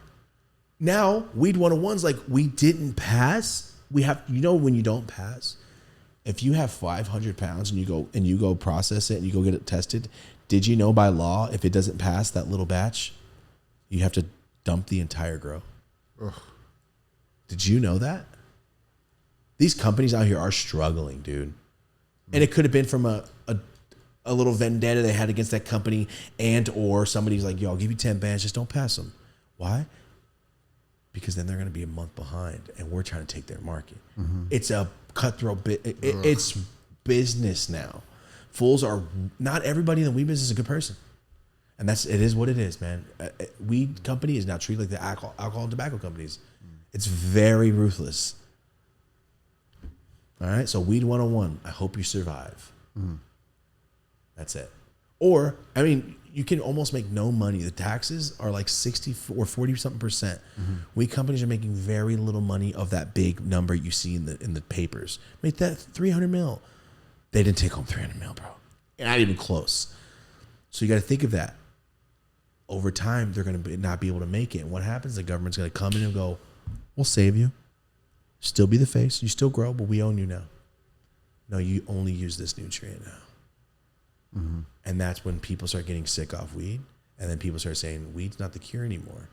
Oh, wow. No, weed's not the cure. It's the chemicals they're putting into it that's making it bad. Guarantee you go to your homies that grows weed down the street, you're not going to feel sick off it. Yeah. And that's going to change the dilemma of, that's going to change the narrative, like, not all weed's good weed. And how can you even trust it? And how can you trust this? And how can you trust that? It's going to put a damper on people's trusting weed now, for sure.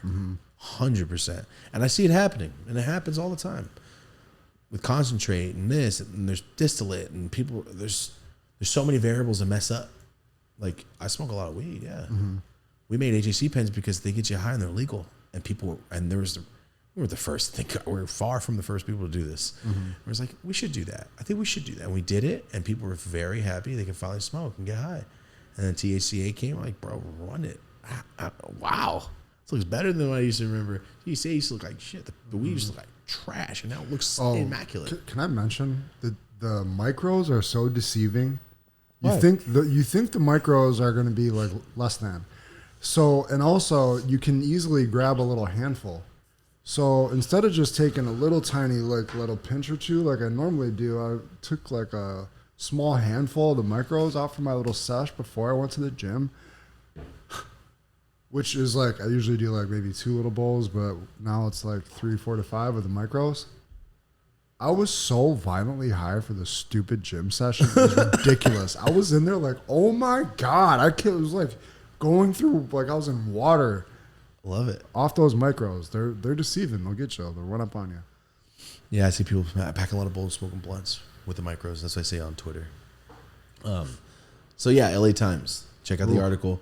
I just wanted to break it down from both sides. All right, be sympathetic for the people that might not have known. Shit on the ones that did. Yeah, I'll be right there with you, shitting on them. So there we go. Yeah, dude, that was a huge news in the industry. We don't really talk about that too often, and got into some stories today. They're all sad.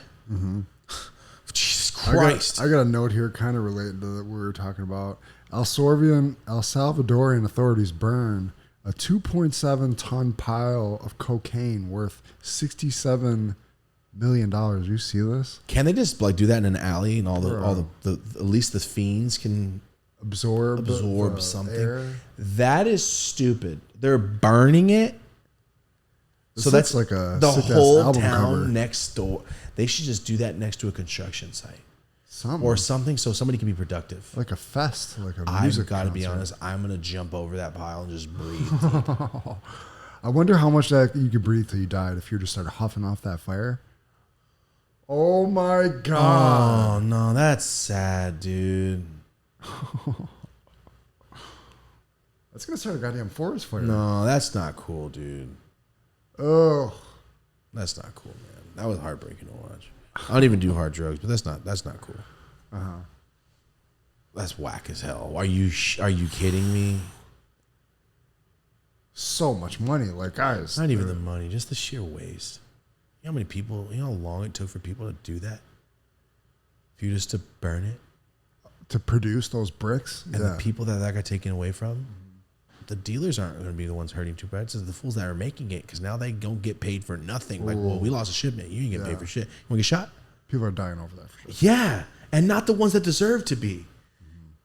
That's all I'm thinking of. Like, that's a lot of hard work. A lot of agriculture.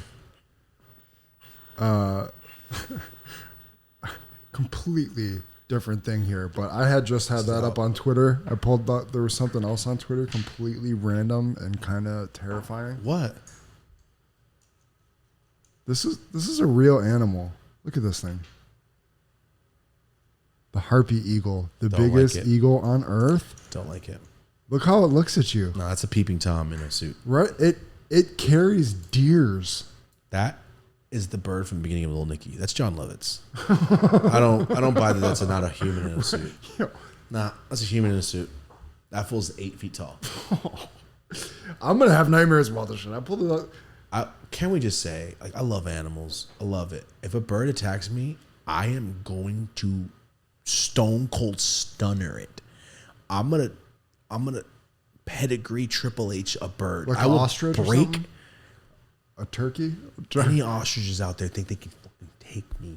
You drop a comment. Drop a comment. You let me know where you're at. I will box an ostrich to death, and as it's ripping my chest to shreds with its talons, And it's just weaving. I know that's what people are like. It must kill you with talons. You know what it can't do? Punch.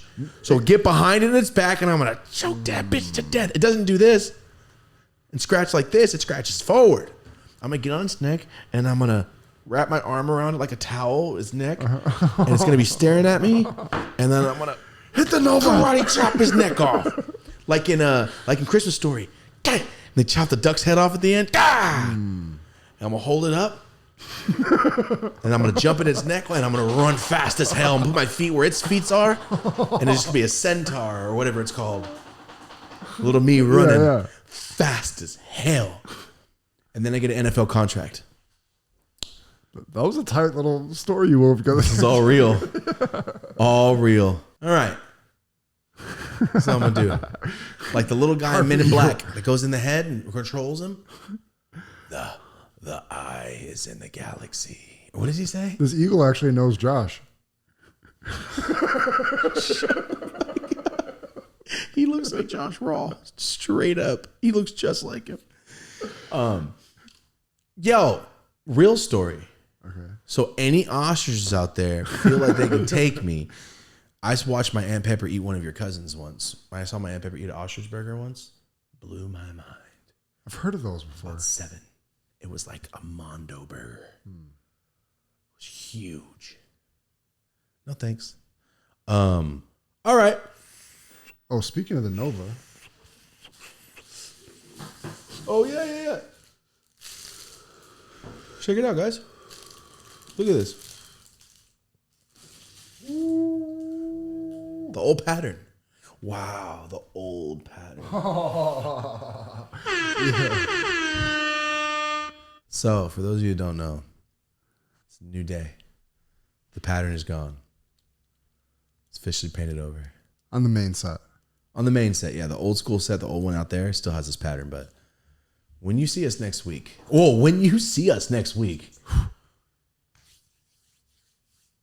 It looks like we went into a sharper image store and went like, design our set. Also, we went to Tron store and was like, hey, Tron, give us a little bit of lights. It's so sick. It's I can't wait so for you guys to see it. sick. It's going to be amazing, actually. It was more along the lines of, like I said, like refurbishing your home. It was more like that than the first time we put up the new set. I know a lot of people are like, just show us. We'll see. Next week we're coming in with the new set for sure. We can't choose. No sneak peeks. Shout out to Trent. He's been working real hard. No sneak peeks. It's a big investment. Yeah. Dude. Anyway, yeah, the new set's here. Got the Novas. These are coming soon. Gonna be doing a giveaway. Yeah, giveaways coming soon. Make sure you're following on Instagram for the details, because I might even overlay it here. I got to talk to them, but this giveaway is going to be coming real soon. We're giving away a small batch of these, so make sure you're following us on Instagram. We're going to be putting up on the story and stuff. Okay. And these ones got the new lock piece, I think. So, right. The new ones, this is going to lock on the new ones. Oh, yeah, he did say that. Okay. Okay, so we're here. It's going into the new set. Marty and I are changing up all the episodes. There's no more seasons, right? You know what we decided? We're going to go by year. Yeah. So you guys leave it in the comments too. We're going to leave you with a to-do. Please help us decide. Who the more comments, the better, because we're going to decide by what you guys say, because majority votes, I feel like. Me and Marty both decided, but if there's 18 million people go, that's dumb, and only 3 agree with us, maybe we're wrong. And maybe our preference isn't right. So this is how we described it. Ready? Rogan is on like episode 2300, right? Joe Rogan Experience is like episode 2350. Let's just say that. That doesn't sound insane. It's like, damn, that's a lot of episodes. 2,300, that's a lot of episodes. Wow. But you don't just do once a week. You do multiple. You don't think of how many years it is. But if Rogan went by season and went, hey, what's up, guys? We're here in season 16, episode 30. Like, oh, 16? Because when we think, Americans, when we think of seasons, we think of season of Simpsons, season of Family Guy. There's one season a year. Am I right? One season of a show a year. So when you think of seasons, Always Sunny's on season 15. I'm like, oh my God, it's been 15 years Always Sunny's been on? Yes, because it goes by year. So if we go season 1, episode this, season 2, episode this, you're going to think, wow, it's been 3 years if you're on season 3. Or see, we're about to start season 4. But we've only been a show for 3 years. We just date ourselves a year and make us feel like we've been around longer than we have. So I feel like if Rogan did season 16, episode 30, it'd be like, damn, that's a long time you've been here. But when you hear 2215, you're like, okay, 2,200 videos, okay. Do you see the difference? It makes you feel like, the seasons makes us feel like, damn, you've been here hella long. We really have. It's only been 3 years, not 4.5 going on 5. Like, it dates you when you're on seasons, right? Because we're halfway through this year. Yeah. So this is the call to action we need from you guys. Should we do season 1, episode 1, episode 2, episode 3, like we've been doing? And changing the set each time to go with it. That's the other factor. Yeah, every time we change a set, we change the season. But it doesn't really make sense because the season 1, we only had 36 episodes. Yeah. We only had 36 episodes season 1 because we changed sets. So we went to season 2 and we're only a 6-month-old show. So it kind of makes us feel like, damn, you've been here for 2 years. And when you think season 2, you don't think, oh, it just started. You're barely a year and a month. No, you're like, damn, you're about to be on your 3rd. Yeah. Like, no, we just finished number 1. Barely.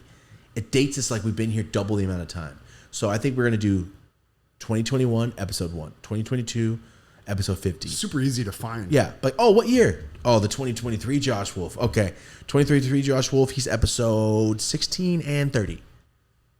Pretty easy. 52 episodes in a year. Pretty easy to kind of find them. Every time. And I think that's the way we do it. Season 3, episode 51. Season 4, episode 52. You know that's New Year's. I think he's the last one of the year. We have like less than... Because right now we're on season 3. We have like 160 episodes maybe? Yeah, we're 160 episodes in. So it's like we just want it to be nice and clean and organized and easy to find. And like a lot of those season 1 interviews, it's like they could have gone down yesterday. They're not... I don't know. I want them... I don't want to date it and be like, damn, that was 4 seasons ago. God. Like, no. It was really only like 11 months ago, man. Yeah. 2023, season episode 4. You know what I mean? Like that, I don't know. Yeah, it's all in the perception of just kind of like how you think about it, I think. Because like, oh man, I'm gonna turn 25 next year. Like, bro, you're 23. Like, oh, I know, but next year I'll be 25. I'll turn 24 this year. You're like, damn, I'm already 25. My brain always skips it to the bigger number. I don't know why it does that. But if you agree with what I just said, yeah, you're not alone. My brain always does that. It's weird. Anyway, just wanted to ask you guys. And Kid went so sick. yeah, keep going. I think it's still going. So this is the final episode in this temporary set. The last time there's going to be seasons. No more seasons. Our new set's going to be incredible. I can't wait for you guys to see it. Make sure you follow us on Twitter. Boom, over the screen. Marty, please blow it up over the screen. Follow our TikTok. Because we got our old one deleted for some reason. Follow our TikTok. And super important, boom, over the screen. That is our Instagram. That's you can find us the most active. If you have a guest idea, drop it in a comment. DMs, not so much. There's so many DMs. Just do the comments. Impossible. It's impossible. And thank you for everybody. We've been doing a lot of kind of content on Instagram asking for feedback, such as where would you like to see us on our first live tour? We're getting hundreds, probably thousands of comments across the board on all the channels, people telling us where they would go get tickets. That really helps out a lot. We appreciate it. So, Instagram, all right? Boom, over the screen. Dope as Usual Podcast. Go check us out. That's for the daily updates, constant. And over the screen, guys. That is Dope as Usual Podcast Clips. That is our other YouTube channel for all the clips. Go ahead and follow it. That would help out a lot. Thank you very much. And Spotify. Mm-hmm. Go to Spotify, man. It's free. You can sign up for the free version of Spotify. Just go and leave a review, leave a comment, follow Dope as Usual. That's all monetized. We appreciate that. Yeah, and it's monetized now. One other thing to mention, we got a cool Raw giveaway. We're doing a Raw autograph gift box giveaway. When are we announcing that, though? We'll announce it Monday on Instagram after the episode drops. Perfect. So that people can have a chance to participate in that if they want. All you got to do is follow RawLife247 on Instagram. Go drop a comment on the post on our page. You'll see it. It's right there. And that's it. We'll announce it on Monday night. Nice. All right. That's that. Sick. Easy. Rip it.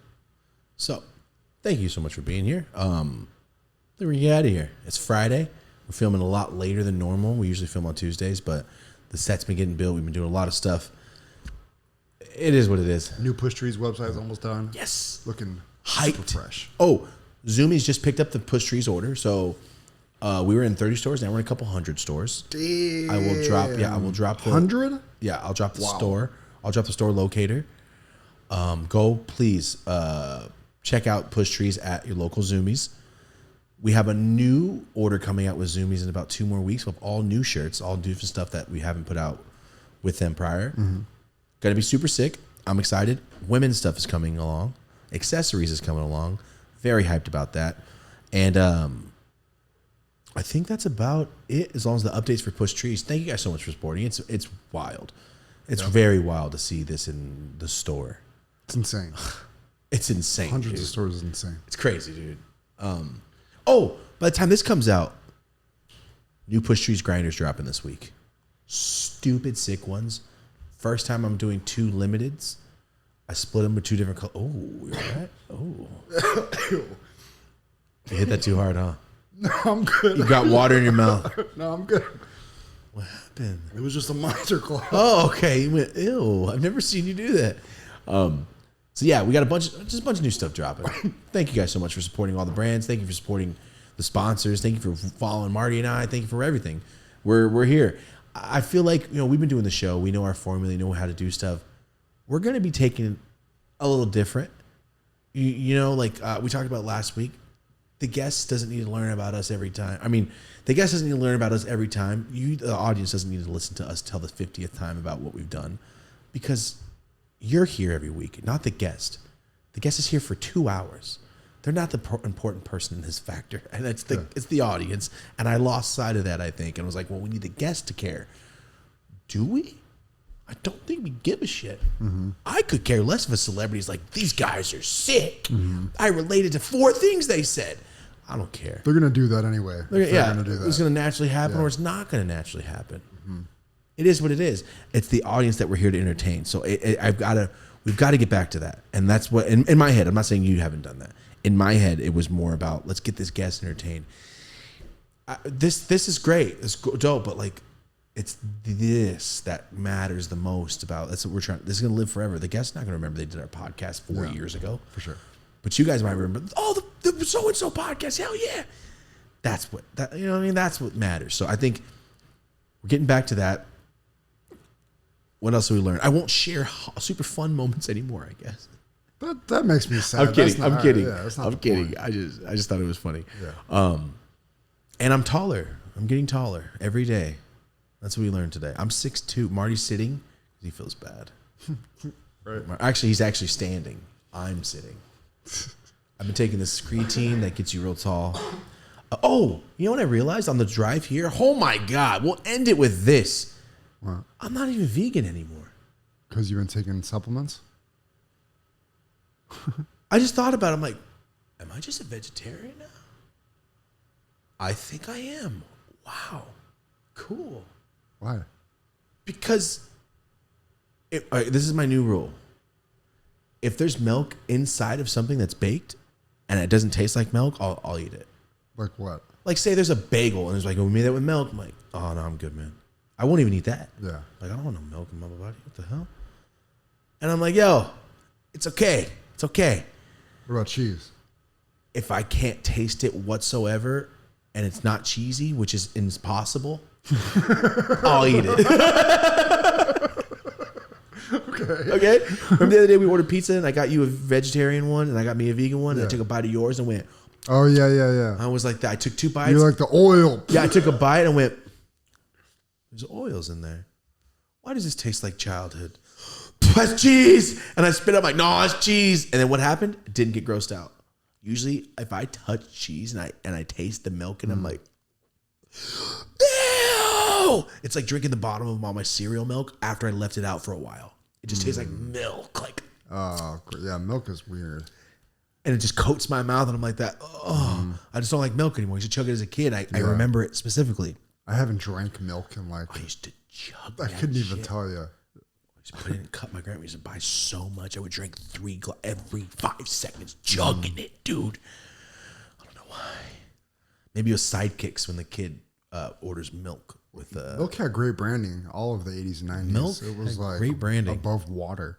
Like that, you said that. Yeah. Milk had great It really branding. did. I mean, literally, got milk. Do you want to die and be a bitch? You want strong bones? Drink milk then. Yeah. You want strong bones? Bitch. What are you, a bitch ass? You must not be drinking enough milk. Yeah, look at Emmett Smith. He's over there with a milk mustache running down the street. He's got a crop top on, but he's got a milk mustache. I don't know what it was about crop tops in the early 90s NFL players. Shredded baby shirt. Yeah. A shredded bra. I know. Like, Deion Sanders was just stomach exposed like he was Joanna Man. That fool was going hard in the 90s, dude. If you understood any of the references that you said, I really appreciate you. crop tops are in for girls right now. They're for girls. Man. I know. They've like always been. Your daughter's just getting old enough to wear them. Smith was wearing. That's what I'm saying. Like you're just noticing now because your daughter's wearing. It's like girls like crop tops. Yeah, man. They're not just for Neon Diaz. Did you know purses aren't just for Armenian drug dealers? Those Louis bags. Those aren't purses. Those are side bags. It's like, did you know girls wear purses? Yeah, Marty, I did know that. Not just Armenian drug dealer bags. What happened? Where did we go? Oh, milk. Milk had great branding. Get out of here. I take fish oil pills a couple times the past couple months. Yeah, I've taken them. I just got a protein powder that is not vegan. Whey? No, I don't need whey. Weight is what it should be called. Weight. You're skinny, you drink whey protein so you can build muscle. Fat whey protein, you just explode. Really? I thought it was just like the most protein in a protein shake you could get. I'm just saying, every time I've taken whey when I was in football, doing all that, all I did was go, yeah, I'm strong. I'm getting fatter. That's all I did. I was taking creatine in the 4th grade. Scoops, creatine. My dad was getting me all that shit. I think he's stunning my growth lifting weights. I got to be honest. I'm the shortest person in my family. The shortest dude in my entire family out of all of them. Yeah. Every one of them. pretty sure. All my uncles are like 5'11", 6 foot. My aunts are 6'2". Yeah. All my grandma's brothers are 6'4". Your mom's short though, right? My mom's the only short person in my family. She's a girl. I'm talking about the dudes. Every dude is not short. Mm-hmm. I'm the only one. I was little once as a kid. Early 2000s creatine, what God knows what I was taking the blue one turns you drink blue. Yeah. I was drinking it going to like learning about German Voldemort, dude. In the 4th grade, dude. And there's no reason for me to be. Do you remember Little Giants? Yeah. Every night I warm up milk and I massage Spike's neck muscles. Yeah. That's what my dad was doing. He's all tweaking, but just giving me whey protein. So here, whey protein. See what happened? Yeah, triple Eggo sandwiches. Yeah, like stack 3 Eggos, peanut butter jelly. I eat 4 of them a day. Sick. Because my dad's tweaking. Like, what? You don't make food. You make macaroni and cheese on the stove, on the pot that for some reason the bottom of the pot was like not even. You got one of those pots at home? How was the pot not flat on the bottom? What got hit? And then went, I will still cook with it. Probably his head with your mom. Oh, this is way after my mom. My mom and him got at 4. They were done. 3 or 4. I always wondered, like, Dad, what are you doing with these pans if there's dents in them? All the time. And I know some of you went, bro, right? Why is my pan dented? I don't know either. It's not a sheet metal, like the sheets for cookie treats. You can bust those over your head. It's the pans. Yeah. My dad's just secretly strong, folding cast pans. Iron, basically. They weren't cast iron. They were the cheaper ones from Walmart. All right. The ones that always came with a set of lids, and you threw them away because one of them disappears for no reason. Mm-hmm. We rant hard. Vegetarian, fish oil pills. I took a couple of them. I'm taking whey protein. I mean, not whey protein. Fuck no. I've been taking a protein powder here and there, and it's not vegan. It's kind of crazy to think about. Your vitamins. To take my shit earlier. This fool's got a handful of vitamins. Like Eminem at the VMAs and shit. Yo, all stoked. Them things. Yeah, I got a couple of them things. That's cool, man. Yeah, I've been on my shit. He forgot to take them. I've been on my shit. As he pulls them out of his pocket. I've been up for 9 hours. This fool's been up at 6 in the morning. What's happening? It's okay. 5? Is that what you said? Yeah, I'm at the 6th class usually. Oh, that's right. You have to be up at 5. See, I would get up at 5:55. If I had beer at 6, I'll make it. You know why the dude that owns the gym is a genius? Because he has a chain of these. He buys what I think is happening. I think what is happening is he got one big unit, and then half of it is a boxing, weightlifting gym, and then but a completely separate business. But I can tell they look kind of similar. Pilates gym next door. Smart. So in my mind, you might be able to swap employees. You can do this very easily, but you're hitting 2 different aspects of fitness. The branding was different, but I'm like, what's the chances they have the same exact style water cooler right in the same spot, and they both have great branding? I was like, they probably own both of these. That's a great idea. That's a good idea. I got one. Pizza spot. Planned Parenthood. Oh. I'm kidding, bro. This is a government building.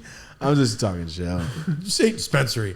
No, I'm just joking. You got to pair something together that goes together. Orphanage. Manual labor place. Okay, I thought you were going to say Planned Parenthood.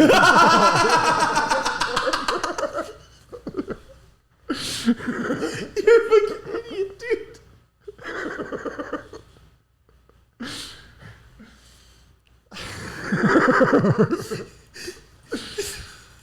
That's so stupid. As you walk in, you have to go through the orphanage. If you don't want your children here, take the free bag of brown condom. Take the brown bag. Brown condom. No, the brown bag that's rolled up with all the condoms on earth. Orphanage. I love that. You know how they do the KFC Taco Bell and the exactly. It's orphanage like Planned Parenthood collab. Yeah. And as you turn 16 in the orphanage, you have to work at Planned Parenthood for free.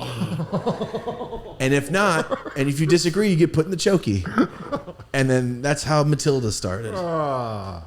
Jesus, that's how Trunchbull started. No. She's just like that. Oh, She's like no. that. What did I say recently? oh, we were gonna make the box for the rappers to rap in at the end of the show, and we're gonna call it the chokey because we're gonna fill it with smoke. We decided that's not a good idea. We were gonna make a see-through box for when rappers come on the show, they can perform a song at the end, like the end of Dave Chappelle show. And I had an idea to make it a glass box so I can pump in the weed gun, but I don't think they're gonna want that as they're trying to breathe and rap. But we can call it the chokey. We could do it just for that, yeah. But now we decided it's not a good idea. We had an idea though. Also, you know what Rocco told me? I'll leave you with this. If you have an idea and you think it's cool, just try. Just try to do it. Don't wait. Don't let things slip through your fingers. Don't be the guy going, I thought of that. Don't be the guy, because that's me now. And it makes me sad. You know what Rocco said to me yesterday? Thomas, have you seen the lighter cases that are tech decks on the bottom? And then when I stopped, I looked at him and what did you just say to me? He goes, they sell lighter cases for like you can slip a Bic in it. On one side, it's a tech deck. On the other top, it's grip tape. It's my exact idea. I've been talking about this since before I moved to Los Angeles, California. Yeah, before Instagram had live. I've been talking about this since I was at the Push Trees house. Gotcha, yeah. A plastic case. I asked 2 times for 2 different people to try to make it for me. They couldn't find a person. Jay Push Trees, when I worked with him, I asked him to try to do it. He said he couldn't find a person. And I was like, it's cool. I'll come out with it. Somebody found a person. Yeah. It's a sleeve, plastic sleeve that your lighter goes in. 3D print. Because I do this all day. But now you could do it with a tech deck on the bottom and grip tape on the top, and then it's still a lighter. It's pretty fucking sick. Yep. So don't wait. Don't sleep on it. Don't be the guy that says, hey, I thought of that. That's mine. You aren't. No, I'm not.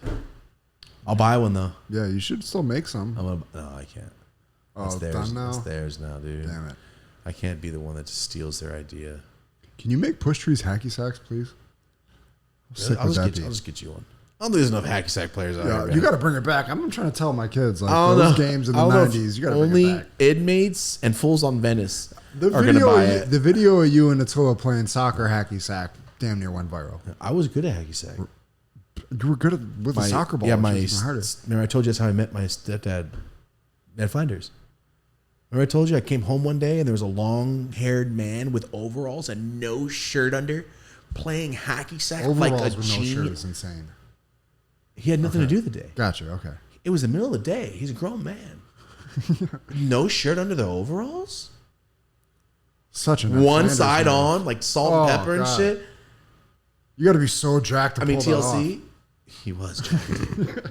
That's my stepdad we're talking about. He was ripped. And he had long ass hair and he was doing it. And you could do the rainbow where you kick it on the side. Like that one where I was hitting the side. Yeah. You hit on the side, but it goes over your head and you hit it back on this side of this foot. Boom, boom, boom, boom. You can do the one where you go like that and then stall on the back of his head. Professor Kick it up. Yeah, professor stuff. Or the first thing I ever learned was kick it up and stall it on the top of your toe. When I got that down, I thought, I almost said his name. I thought Ned Flanders was the coolest guy on earth. I learned that the day I met him. Taught me how to do that within 30 minutes. That's a good step kid move. Woo! And I was just doing it. I was like, and I would count how many hits. I got to like 30 something once. 1, 2, 3, 4, 5. Got to like 30 something when I was a kid. I was like, I'm a Pele. I'm a soccer genius. And that's how I met him, hacky sack. That's how I bonded with Ned Flanders. Yeah. Got to bring it back, guys. I never even played hacky sack. I just know it's ready for a comeback. But you see, you say hacky sack, and I told you a story that didn't need to be told. That's pretty crazy. That's how it goes. And then as I ended, I went, why'd you even say that? Well, nobody cared. I don't mean to just rant. Ever. I'm good at throwing out random shit that nobody's brought up in a long time. That's good though. And I played hacky sack with him in prison when we used to visit him. That's where he got good. Yeah. Oh, yeah, that's where he learned it at. Yeah. He was the guy that could stall it on the side of his foot, jump, kick it under him. You know those guys that hold it and then jump up and kick? He'll go crazy on TikTok. That stuff, dude. If he was on there on TikTok, some insane looking dude doing all that shit, they're going crazy. Just some ripped supremacist. No teeth now. I saw the picture. No teeth. skinny ripped now. Not ripped anymore, just skinny meth ripped. Lean ripped. Lean like this, but when you go up like right here, there's a bunch of like hanging skin, like those older guys now. Like Iggy Pop. I just saw Iggy Pop this weekend perform, an artist. And he's definitely got old man buffness. Really? He's buff like this, and then he turns sideways like, wow, you are getting old. Oh, this weekend I went to the concert. I told you I saw the Misfits. I saw the Agent Orange. Saw the Dickies. Suicidal Tendencies. I heard Sublime with Bradley Noel. Is that his name? Bradley, the lead singer of Sublime that passed away. His kid just took over. Oh. Because you know Sublime with Rome? I'm not Rome. You know, people ask me all the time, like, you know, you look just like Rome. Okay. I look a lot like him. More like him or Paulo Costa? Way more like Rome than Paulo Costa. Oh my gosh. Hold it up on your phone. Okay. From certain angles, I'm like, that's not me performing with Sublime? Wow. Crazy. So he just stepped down from the band. Said he's leaving the band after like 15, 20 years. Oh, wow. Because Bradley, the lead singer's son, is now taking over. He sounds incredible. He sounds so good, man. Oh, yeah, I could see that. He sounds real good, guys. I heard Sublime from the food truck line. I waited 45 minutes. I'm not going to get out of line to listen. I could see him. And I missed their set waiting for my food. Aww. But I could see it. I was just like, I want to be over there. Anyway, I could hear it. It sounded great. Saw Sublime, and then the Misfits played. Ooh, I'm so excited. I got to see the original, and the original Misfits, too. For all the fans out there, Glenn Danzig is now back with them. And I heard the original Misfits live. Whew. I won't miss concerts anymore. I told you ever since. I can't miss them. You never know who's going to pass away right now. So many of these artists are getting so old. Iggy Pop, that would be the last time I ever see Iggy Pop for sure. He's such an older man. Anyway, fun weekend. That was very cool. Met a lot of fans. Shout out to you guys. Thank you very much. Yeah. That's it. Been here for a catch-up episode. Been a while. We're going to try to get a pretty sick guest in here for our first kick off the new will get a sick guest. Then we're going to kick off the new website. Then we're going to kick off Unrestricted. And we're going to keep kicking shit off all the way down to this new tour. Yes, the tour's going to be fun. I'm excited now. Live, coming at you. It's going to be a little different. We're planning. I have like 2 ideas. I think they could just... I want people to go home and go, yo, that's not what I expected. Like, that was funny. That was fun. Ridiculous. Yeah. That's what I want people to go, dude, is this really what you guys are doing? Like, yes. That's exactly what we're doing. We're still going to be a podcast live show. Yeah. But just want to make sure it's actually really fun and awesome. At the end, Marty's going to do a Shane McMahon and jump off the top into boxes. That was part of my agreement to do it. In the contract. You ready? We've been here for a minute. Let's get out of here. It's Friday. Guys, if you're driving, please be safe. If you're at home, thank you for being here. If you're at work, I hope we help you pass the time. If you're at school, look up because you haven't been looking at all. So make sure you pay attention. If you're listening at school, people tell us all the time, don't get in trouble. Thank you for being here. We have a lot of teachers that ban us in schools. Well, my Dope is Yellow channel. Oh, that's cool to think about. It's very funny. Like, you know, you're banned in my school. I'm like, really? Like, yeah, you can't watch your videos at school. Like, all right. This is like 5 years ago. This is different when like maybe like my YouTube was just starting. People were like, this fool's smoking gigantic. Yeah. Now they're like, we know you do. Yeah. You know, so it's not as bad anymore. Yeah. But yeah, thank you for watching. Thank you for being here. We appreciate you guys. If you're in the live chat, thanks for being in the live chat. Thank you for being here the whole time. Thanks for hanging out with us. This is the last time in the set. I'm very excited for the new set. Marty, you have anything else you want to say? Same for me. I'm just excited. We've been cooking behind the scenes more intensely than ever, perhaps, I would say. We've possibly never had more spinning plates going at once. So we're managing all this, and this is a cool little new chapter we're about to kick off, and we appreciate you guys for making it possible. Kim possible. This is bullshit. Remember that? Fill up with fluid, then you go, fireball? What? Nah, Here we go. Ready?